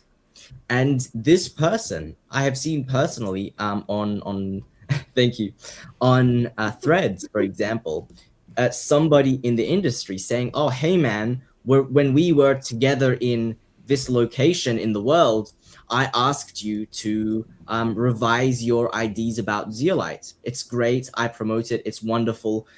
Please stop talking about zeolite being toxic. We want you to help us promote it, or at least not say that it's toxic. And so even people at a really high level in this industry even people that you'd think are protected because they themselves perhaps are a little bit goofy or do promote the pharmaceutical, the alternative pharmaceutical system, even they are kind of attacked for talking about zeolite. The other big thing that's very interesting is that you have people that warn about zeolite and are actually against zeolite, and at the same time have fallen for other supplement psyops. So you have somebody, for example, that is against zeolite but promotes carbon 60, C60, or you have somebody against zeolite but they promote a fulvic acid or a shilajit or a nano silver or gold or a methylene blue, and you kind of see all of these different combinations. And I think that speaks to how this industry works. This industry works by creating these interconnected incentives, and you can, I don't know if you want to pull up the stuff about that company, but you see how everyone's connected. Everyone is basically incentivized to toe the line.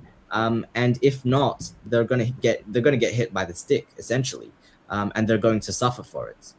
And are you talking about the wellness company? Yeah. Yeah, I'd have to go find it. Plus, the graphic comes from Amazing Polly, and Amazing Polly just blocked me recently, and the last thing I told her is to go blow me. So we're not on good terms. I really appreciated what she did with the wellness company, and then all of a sudden, Polly got like her freaking feathers plucked or something. Anyways, we could show that, but it basically, I'll pull it up. Fuck it, I'll go find it while we talk. Yeah, but, or talk about it. I want to just make sure, like, people know, like, the thing between me and Polly, I've appreciated her work, and I don't know what the fuck happened to her, but now me and her are no good. Not good situation. However, I think some of the work that she did on the wellness company was really good. And Listen, Hope even if you Girl's don't, still here. Fuck you, Hope Girl. I look forward to talking to you later too. even, I how can you not love this guy? Oh my goodness. Hey, if anybody has a problem with this, then just have the conversation. Why you got to get triggered and freak the fuck out? Answer the question. Why are you going to fight? Why are you going to try to detox from metals by putting more metal in your body? What about all these other nano properties that are going into our bodies based on whatever you want to call it? Smart dust, the things in our food, water, air, all that kind of shit. Have these conversations. No one's having these conversations. Did we forget how to critically think? Anyways, I'm gonna go look for this. Yeah. I'm not happy about sharing Amazing Polly right now, but I'll find it. Don't do that. Then. Don't do that. I just like you, because I didn't know about this, and Dorian kind of told me all about it and brought it onto my radar. So even if you just want to talk about it a little bit, and look at the funders, and then look at such an array of very, very influential people that are, let's say, somewhat interconnected in their various niches and communities, and then talk about how, I mean, I wasn't aware of this until a few months ago, but I was watching just this random YouTuber, and he said that he doesn't want to do sponsorships anymore, just normal YouTube sponsorships for like a random VPN or something random, because what was happening is that the sponsorship company was going through his videos and saying, no, you can't make that joke. No, you have to change this. You have to edit this. And that's the whole thing about the wellness company. It puts a handcuff on you. And the wellness company was said, there was very few that would actually tell anybody what they were making. But some of them were saying like I think it was $10,000 a month to pump this stuff at one point for some of these bigger influencers. Like, and then if they say you can't promote this, you say you can't say something bad about Zeolite or something like that. They could tell you those things in your contract if you don't abide by, certain things, and they can terminate you. Anyways, first I want to show Amazing Polly. And they can, Has you blocked. Whatever. Anyways, I think you can still see this because I will pull this up. I think you can still beautiful. see that, right? Beautiful.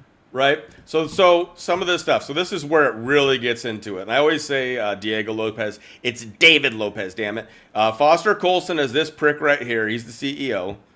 He's like the main guy or whatever. And then David Lopez right here is what connects it into Eric Prince, Blackwater. But then you have this has gone into like Rumble.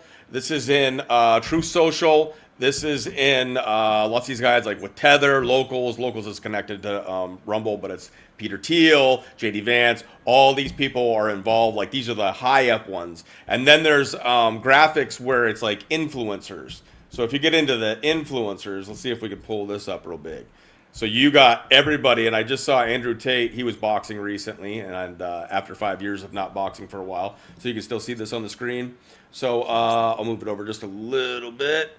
You've got Andrew Tate, Russell Brand, Alex Jones, Eric Weinstein, Dan Bongino, Benny, your CIA boy Johnson, Candace Owens, and all. You can go through all that, all the way down into more of the truther movement. It was just X22 SGT report, ex porn star Mel K, Santa Surfing, which screwed a lot of people over, the bullshit Nassara deal, Stupiders, and General Flynn and Steve Bannon and all these guys. And so the question really is who isn't on there. And I'm not making allegations against all of those people, but I'm saying that when you're involved in an industry that has these kinds of companies and has these interrelated interests, it can be very, very, very hard to talk about these poisons. And people aren't incentivized. These big, celebrity gurus and whatever, they're not incentivized even to raise awareness about this, to even question. They're not even, they don't want to, it's not in their interest in any way to actually look at zeolite toxicity or methylene blue toxicity or any of it and investigate it and talk about it, because they know it's going to be a headache for them most likely. And it's going to get them in trouble with the people that are paid, like helping them afford a nice lifestyle. They become like, they get some certain amount of influence because of the network, and they all prop each other up, and then they start bringing on these sponsors. Now Rumble itself, like I could come on here and do Rumble ads, and I have to read it the way that they say it, and then somebody comes in and they watch you read it and make sure you did it properly and actually read it right, and then you can make a small tiny little percentage or something like that. Like it's in everything, and they even have like a pet.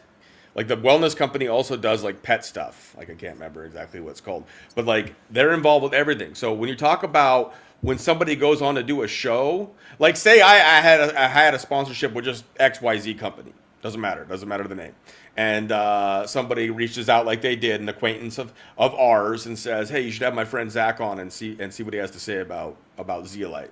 And if I had that company, I'd have to take that into consideration and wonder if maybe even reach out to my handler, but they wouldn't call him a handler. They would just call him your spokesperson or whatever it was, and be like, yo, can I talk about this thing, or is that going to be an issue with the company? And then they'll determine whether or not I do. And if I decide to say, screw it, I'm just going to do it and not get their approval, or they say no and I still do it, then I'm going to possibly lose thousands of dollars a month in sponsorship. I drop my ass, and all of a sudden, you're talking about thousands of dollars a month potentially that you're losing out on. So it becomes a financial game for a lot of these, especially people that get well established and high numbers.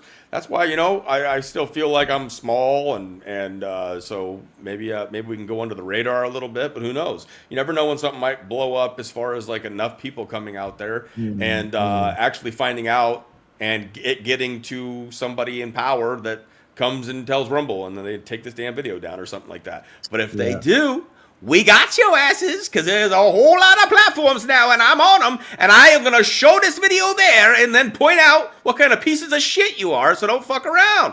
Don't do stupid.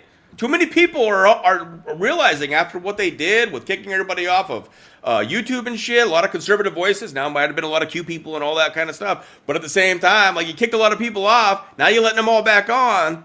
Don't do stupid. Freedom of speech, man. What the fuck? And that's the thing, they'll try and censor this Welcome stuff. to Painfully Beautiful Productions, Zach.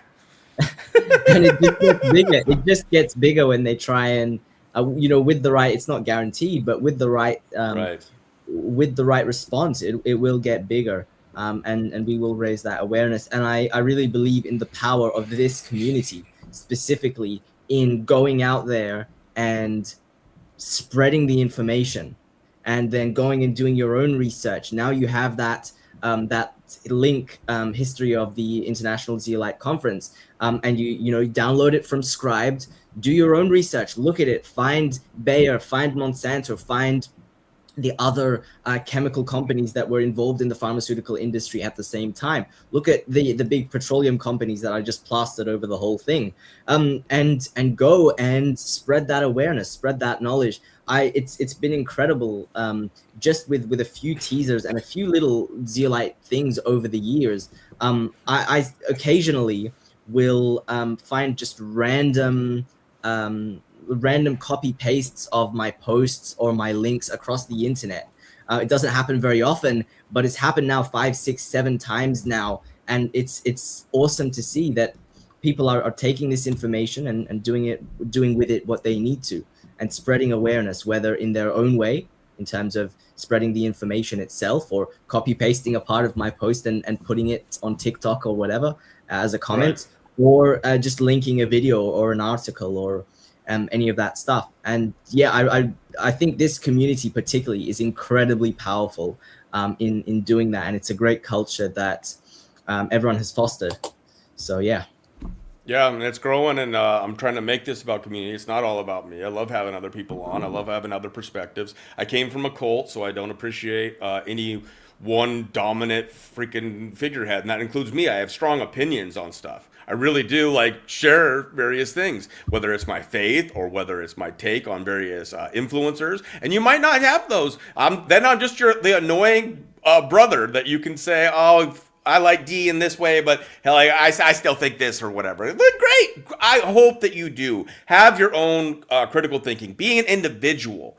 There's some of these things, like we're pointing out here, though, that are something you should research further if you have still doubts about what we're talking about here.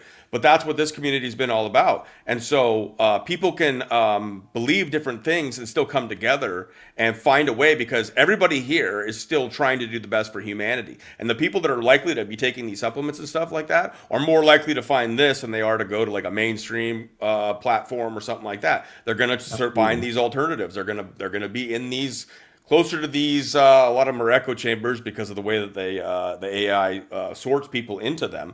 But they're more likely to come across this and at least have an opposing viewpoint that they might want to take a look at. I mean, it's been pointing at you all in the face, like beep, beep, beep, beep, beep. What the fuck? Like, there's things to consider, people. So anyways, I appreciate you coming on here. I don't know, you still got more of the presentation you wanted to do? I have a few little things just for fun, really. Yeah. And yeah, let's discuss. Let me know if you have any questions. I could keep on going about this for hours, but I think it's kind of important to take each segment. Like in this episode, I covered, if you go to the number 1 fundamentals image, I covered a little bit of point 4, which is that zeolite has very concerning applications, and I proved that point number 5, which is that Big Pharma and Big Petrol researched, developed, promoted, and funded that research, development, and promotion of zeolites. Right. And let me see. Let me pull some stuff up. Right, I have some of those memes if you want to show them, or if you want to pull them up, we can have some little fun. But then if people do start having questions, bring them. I know that some people had. So I just met Zach.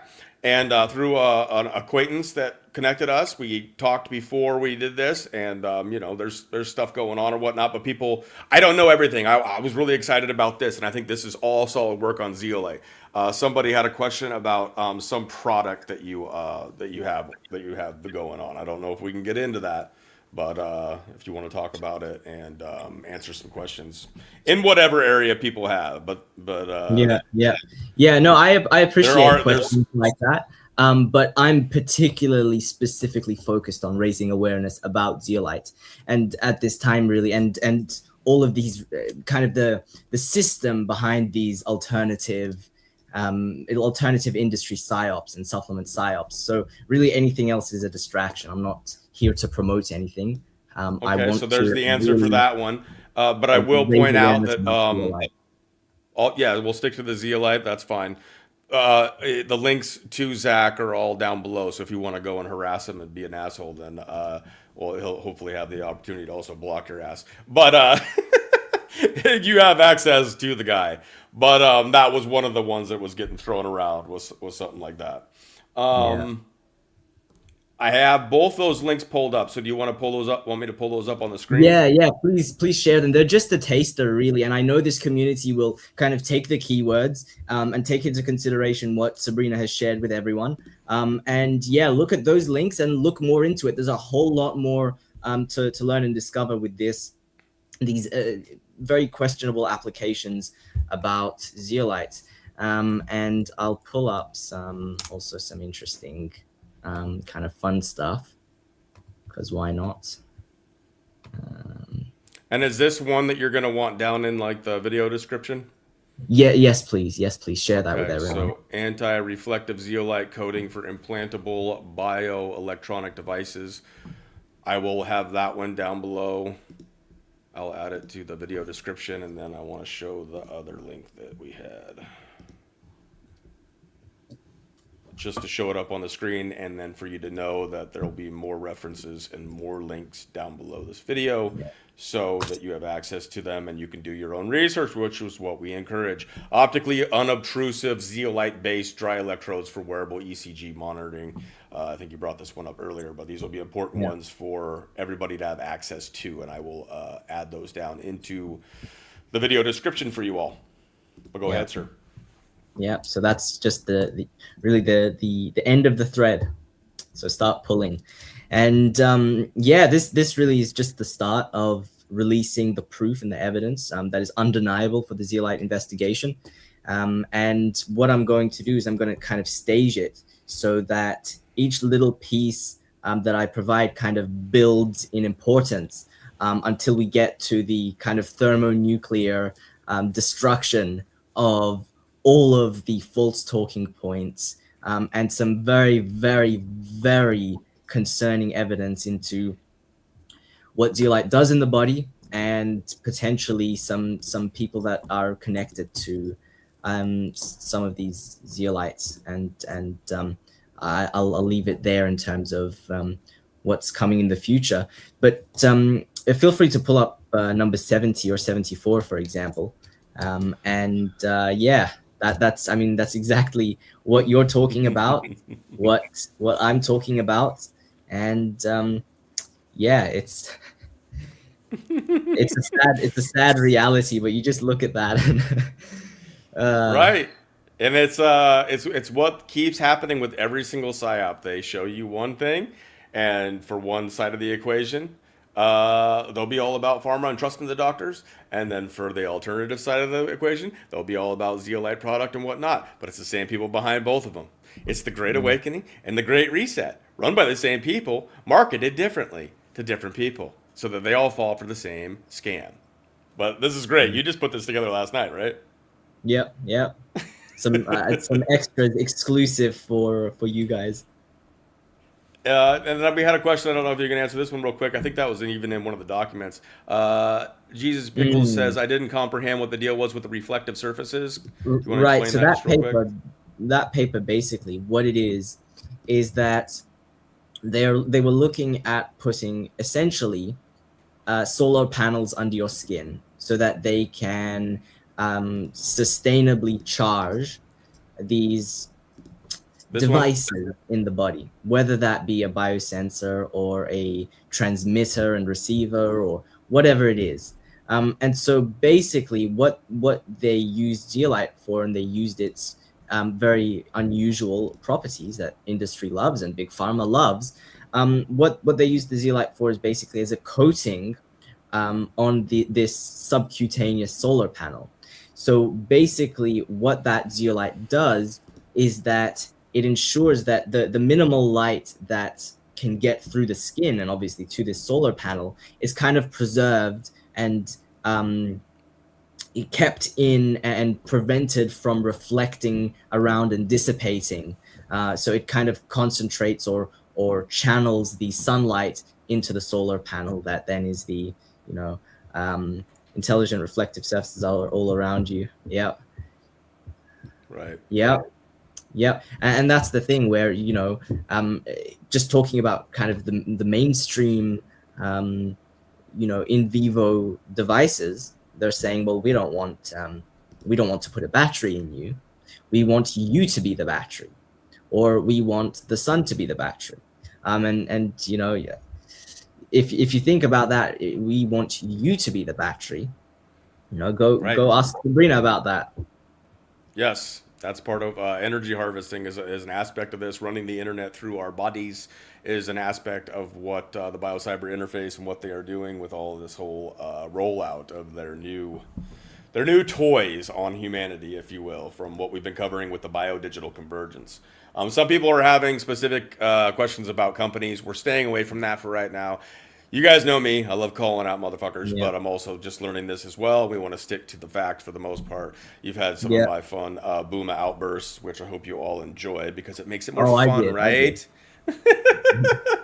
Yeah, absolutely. But yeah, someone's asking about this. Like, I guess it depends on the nano, but does nano stay in the body? What can we say about Mm. that, or at Uh, least some opinions on it?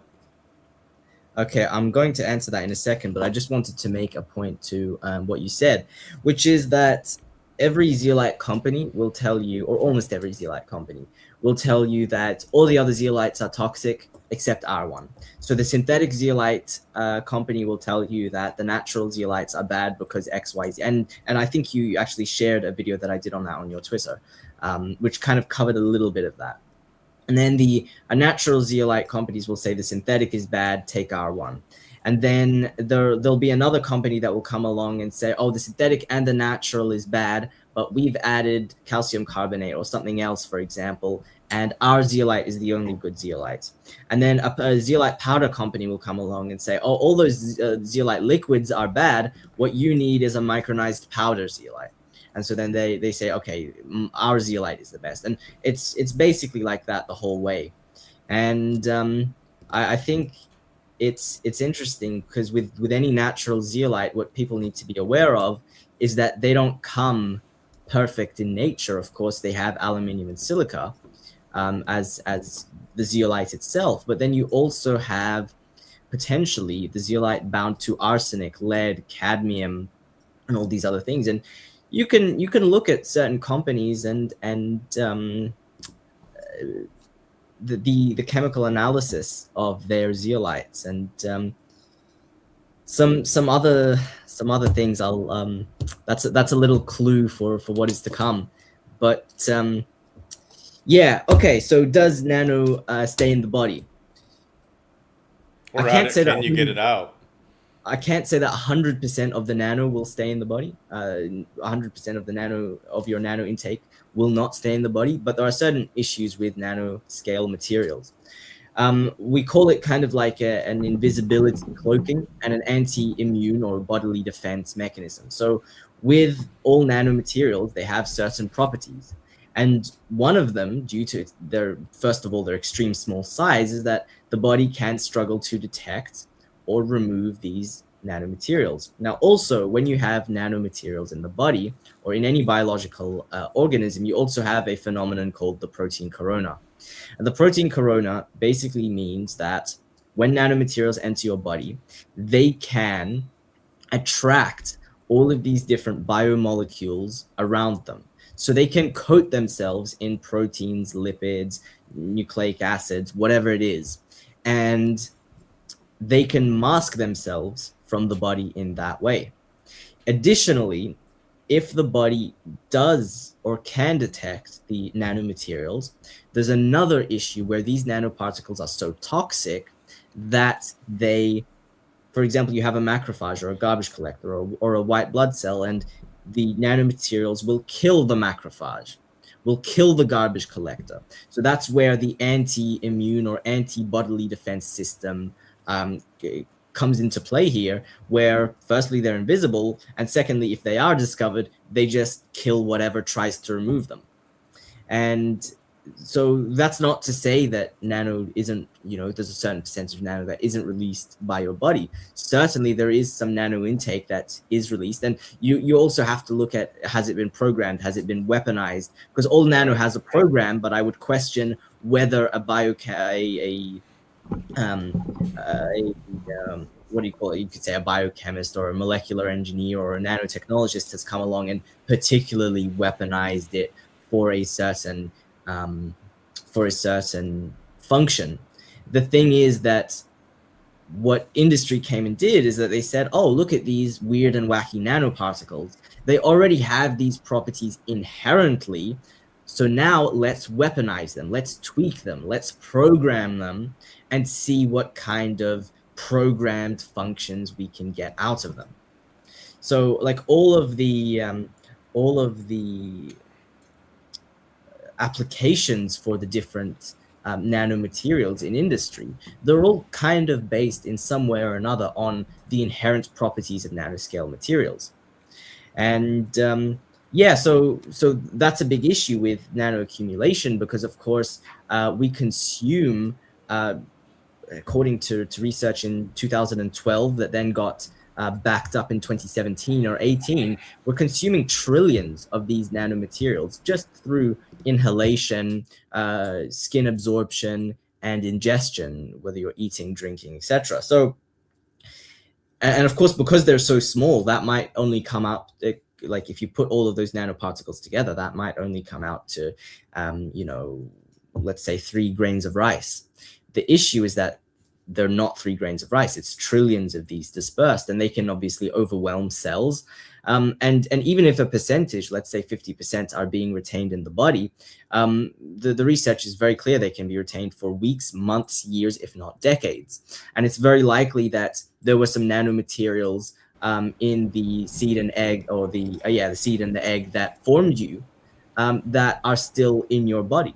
It's very possible. And so yeah, that's a big issue with nanomaterials, is their small size. And that's a big thing with nano zeolites, is they'll come out with these claims about increasing urinary excretion of these different metals. But my question is, okay, show me that the zeolite that was ingested is coming out in similar amounts. There's no proof. Show us that the zeolite is being excreted out of the body. Right. That is, of course, another little teaser, if it is even real clinoptilolite or zeolite in that bottle and not something entirely different. Right. And yeah, that also reminds me, I'm sure there are other questions, but just quickly, that also reminds me of people that will throw out this, oh, not all nano is bad. And it's a very interesting kind of talking point. And recently I realized the answer, there's a long answer and a short answer.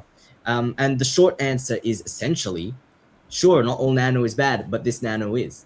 And that's how you just shut it down, because what they do when they throw that out there is that they're trying to get you into a discussion of nanosciences that they won't understand, that they don't know.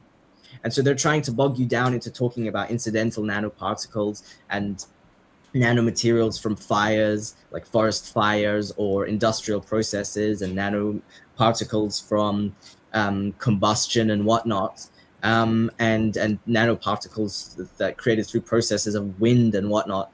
And yeah, it's really not relevant. So if anybody ever tells you, oh, not all nano is bad, you say, sure, there is, a 1% out there that we can talk about in that regard. However, this nano is bad. So no, and I like that you've kept it to this presentation and what we're talking about. A lot of people are asking for various things that go off topic, so we won't address those necessarily. Let's pull up this other.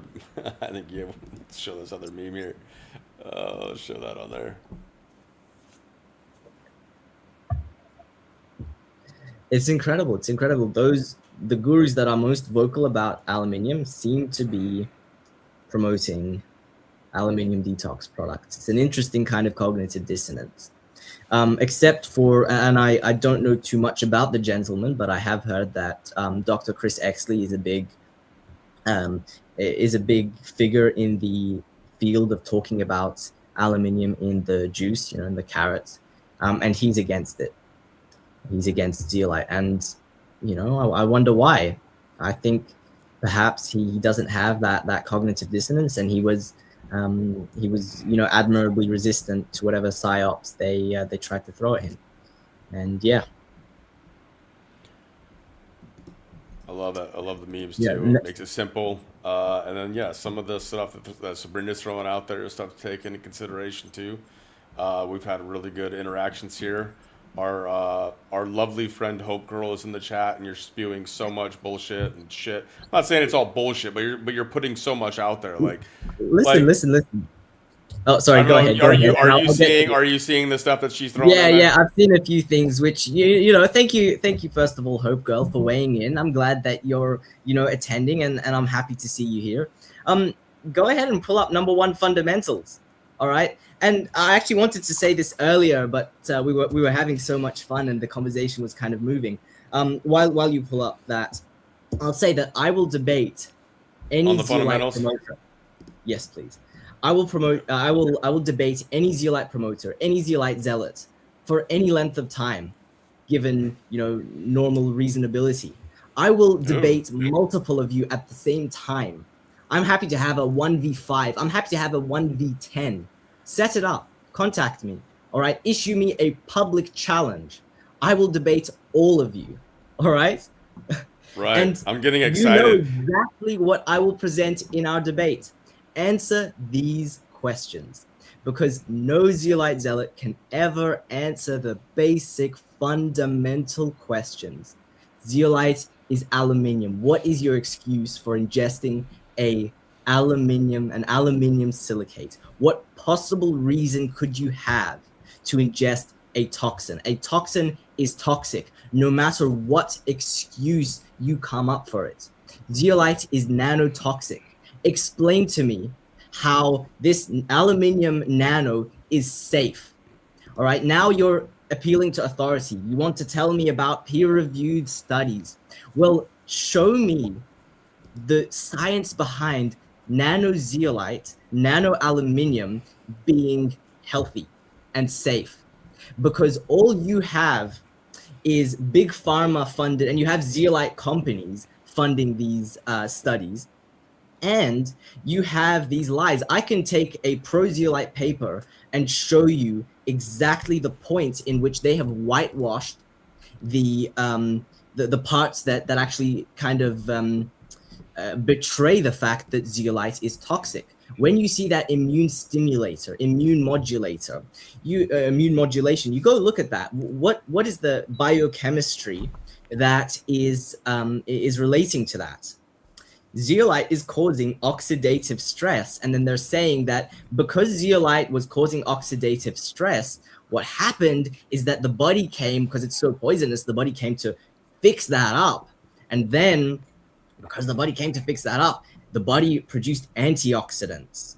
And I have that in my most recent Substack. I have a clip of me talking about that, where basically they've just whitewashed the truth. And if you look at research before 2001, before they whitewashed and covered things up, it will clearly show you that zeolite was irritating the gut. Zeolite and clinoptilite specific, your super special natural rainbow detox product, was killing gut bacteria, and that's why you have very, very big issues with zeolite adverse reports relating to mood, of course, in the gut. That's something Dorian raised as a point to me before, as well as weight loss or weight gain, severe extreme weight gain after taking zeolite.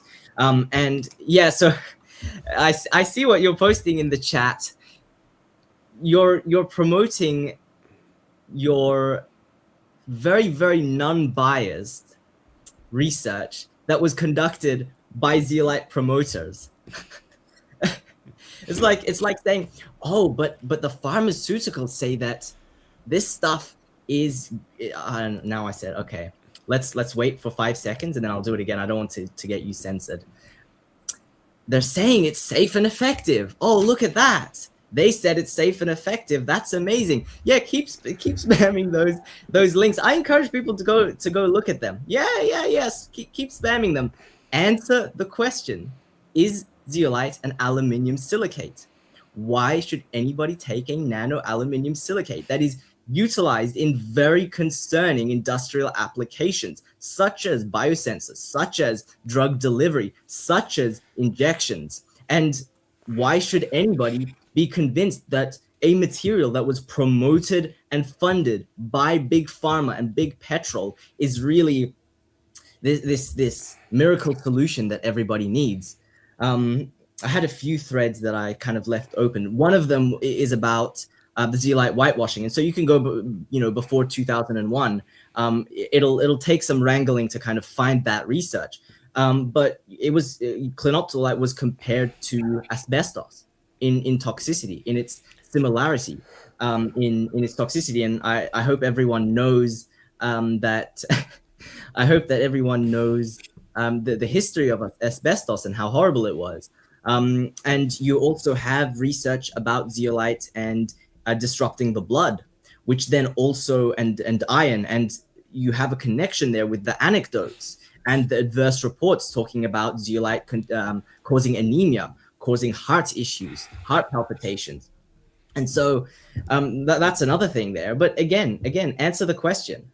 Is zeolite a nano aluminium silicate, and why should we believe that a nano aluminium silicate is going to remove aluminium and nanomaterials from our body? And Explain dude, that. you just got me super freaking excited in strange ways that I can't express. Anyways, you had a graphic on there that was talking about gaslighting, distracting, and deflecting, and those kinds of things. That's exactly what we're seeing right here. Is one thing that I'm going to say with Hope Girl. You're just ignoring everything that he just laid out plainly, and we have the references down below that'll be put down below this video. But Yeah. exactly what you said that they do is what they're doing. And then another thing is that Hope Girl loves to dox people. It's like her thing. She fucking loves to just dox the shit out of people and attack the messenger. When it's all about the message. Like, you go do your own fucking research. You don't even need Zach. You don't need me. You don't need anybody to go search for truth and find your own answers. But just because you have all these peer-reviewed, paid-for scientific papers, I'm not saying I know. I'm not saying that's the case on all of them. I'm just saying we don't trust that shit. And when we're focused on the things that we just presented here in this presentation, and you did this: gaslighted, deflected, distracted with all your bullshit, and then trying to discredit the messenger instead of the message that he just delivered.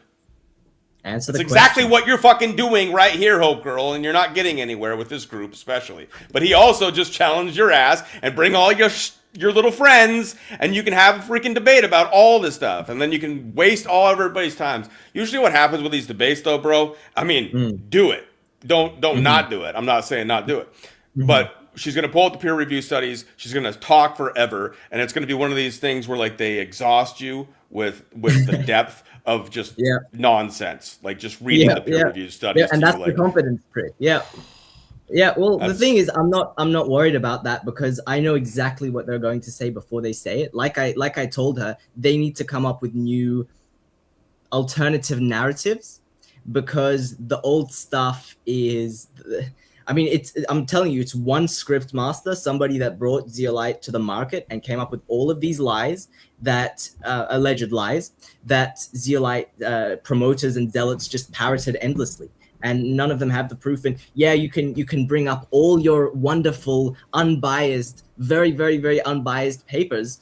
None of them disprove that zeolite is a toxic nano aluminium that has been funded and promoted by Big Pharma and Big Petrol, that is used in very concerning applications such as injections, biosensors, and drug delivery systems. And yeah, I think in a debate it would be interesting to have like the old school debates, kind of a set amount of time for each person, maybe a longer thing, and then like a 10-minute answer and then a 10-minute answer or something. And yeah, the thing is, it's like I'm so familiar with all their logical fallacies and kind of all the little tricks that they use. After a year and a half, you've gone through this so many times. I've had my mind blown so many times. I've been shocked. I've so many times have I thought like, oh, I know everything that there is to know about, zeolite and toxicity, and then I've gone just and discovered another smoking gun and another smoking gun, and it's a never-ending process because again, you can't Google zeolite toxicity. So you have to get Clue. You have to start looking at industrial applications. You have to start looking at the very old research. You have to start looking at the zeolite adverse reports and then going, okay, what could be causing this? We're seeing a theme of anemia. We're seeing a theme of heart issues. What could be the problem here? Why is zeolite doing this? Why is the magical rainbow, sunshine and happy vibes detox product that is a nano aluminium, why is it causing all of these horrible effects? Right. And yeah, you'll get, the appeal to authority. Oh, but XYZ said that Zeolites is amazing. Okay, bring him here and we'll talk, because he can't say, oh, I formulated or I'm involved. I'm on the payroll of a zeolite company, and I say zeolite is good. And you have that. You have, companies that have enlisted a toxicologist, and he's one of their, front facing people, that will tell you all about all the aluminium in the environment that is so toxic that you can remove with zeolite. So yeah, it's fun. I've done this dance so many times, I know it off by heart, and that's where the Big Pharma dance came from, because I just recognized the pattern and I said, wow, okay, this is kind of just the same thing. I'm super excited. I really wish that I could host such a debate, but it would be totally biased because I do not like Hope Girl if people didn't get the, expressions that I made throughout this about her. But she does like to dogs people, and she does like to attack the messenger instead of the message. You've now been challenged, Hope Girl, and whoever else is out there that wants to push this stuff to a debate. Just have a debate. I mean, if anything can come from this, I hope people learned a lot of things, a lot of critical thinking. We got references that are going to be shared down below this video. You have access to various social media platforms that Zach is on, so you can go and talk to him yourself. We've kept this to the Zeolite topic that we wanted to present today, and I thought you did a great job, brother. I don't know if there was anything in closing that you wanted to say before we wrap up here and call it good. One last thing, I saw a comment quickly popping by that said XYZ says that they're promoting or they're selling a low dose aluminium zeolite, and you get that every once in a while. So is low dose poison okay? Like, is just a little bit of that aluminium that you're also worried about and want to get rid of, is just a little bit of that poison okay? I mean, it's just logical fallacy after logical fallacy. And I mean, recently, it's very sad, kind of how certain people are brainwashed and duped. And then you have kind of certain people that don't want to actually admit to themselves and go through that transformation, because it hurts that actually zeolite is an aluminium silicate. So recently I had somebody trying to tell me that zeolite is made up of crushed sea creatures. Just, I don't know who told him that, but I could feel, at least I interpreted that, he's hurting. Obviously, me telling him that for 3 or 4 years or whatever it was, he's been taking zeolite thinking it's crushed up sea creatures, and it turns out to be, a volcanic crystalline rock that is made of aluminium and silica and nanostructured. So yeah, I think finally, if you could just pull up that number one image again, the fundamentals, and give me your rebuttals to that. That's it. Those are the facts that zeolite zealots cannot handle. And you just saw live somebody dancing like an acrobat to avoid those facts. And this is what you saw. And he called it out in the presentation of what they do, and that's exactly what we saw coming into the live chat. We were open to answering various things, but you did every single thing basically on this list. Gaslit, you deflected, you distracted with putting in a bunch of links that we'd have to all go through and determine for ourselves if they were a paid-off source, if it was a credible source, if it was a legit study, if they conducted the study in appropriate manners, and then you tried to discredit him based on the ideas behind who he really is. That's exactly what we called out, or Zach called out, that you guys do, and you did exactly what it is. When he's been focused on, and in this presentation, we focused on these facts. That if you can refute these 5, then great. Let's have a fucking debate. Let's do it live, and then wherever you decide, Hope or whoever it is, wherever you guys are doing it, let me know so I can either stream it to my platforms or watch it and enjoy the show. Yeah. Because I'm excited about it. Yeah, and so my final point is, thank you to this whole community. I appreciate your support and your engagement in the chat, and thank you, Hope Girl, for coming on as well. I was happy to see you. Sure. And let's go do your research, whether it's looking at my Substack, powerofthepulse.substack.com, or Telegram. I have a bunch of interesting stuff. Look at that if you're interested. look at the work of Sabrina Wallace, of Tony Pantalleresco, and of the many other people that have warned in their own ways about zeolites. And yeah, spread the word. You know, you have the history of the IZC, which fully proves that Zeolite was funded and promoted by Big Petrol and Big Pharma. So, so yeah, share. You know, do your own research, share the word, spread the message, and yeah, thank you very much. Zach, I think you did great. And yes, everybody, I got the first link in the description, but I'll add the other two so you have all the references. Go through it yourself, research it yourself, do your own homework. Zach, thank you. It's been an honor meeting you, and maybe we'll do something in the future. I know you're going to continue doing this stuff, but if you have a debate, definitely keep me posted. Also, Zach's links to all of his socials are going to be down below, so you also can contact him with further questions when he has time and seeing about getting to more of the answers that you guys are seeking. If he can help you out, then great. But it's an ongoing conversation, more to come.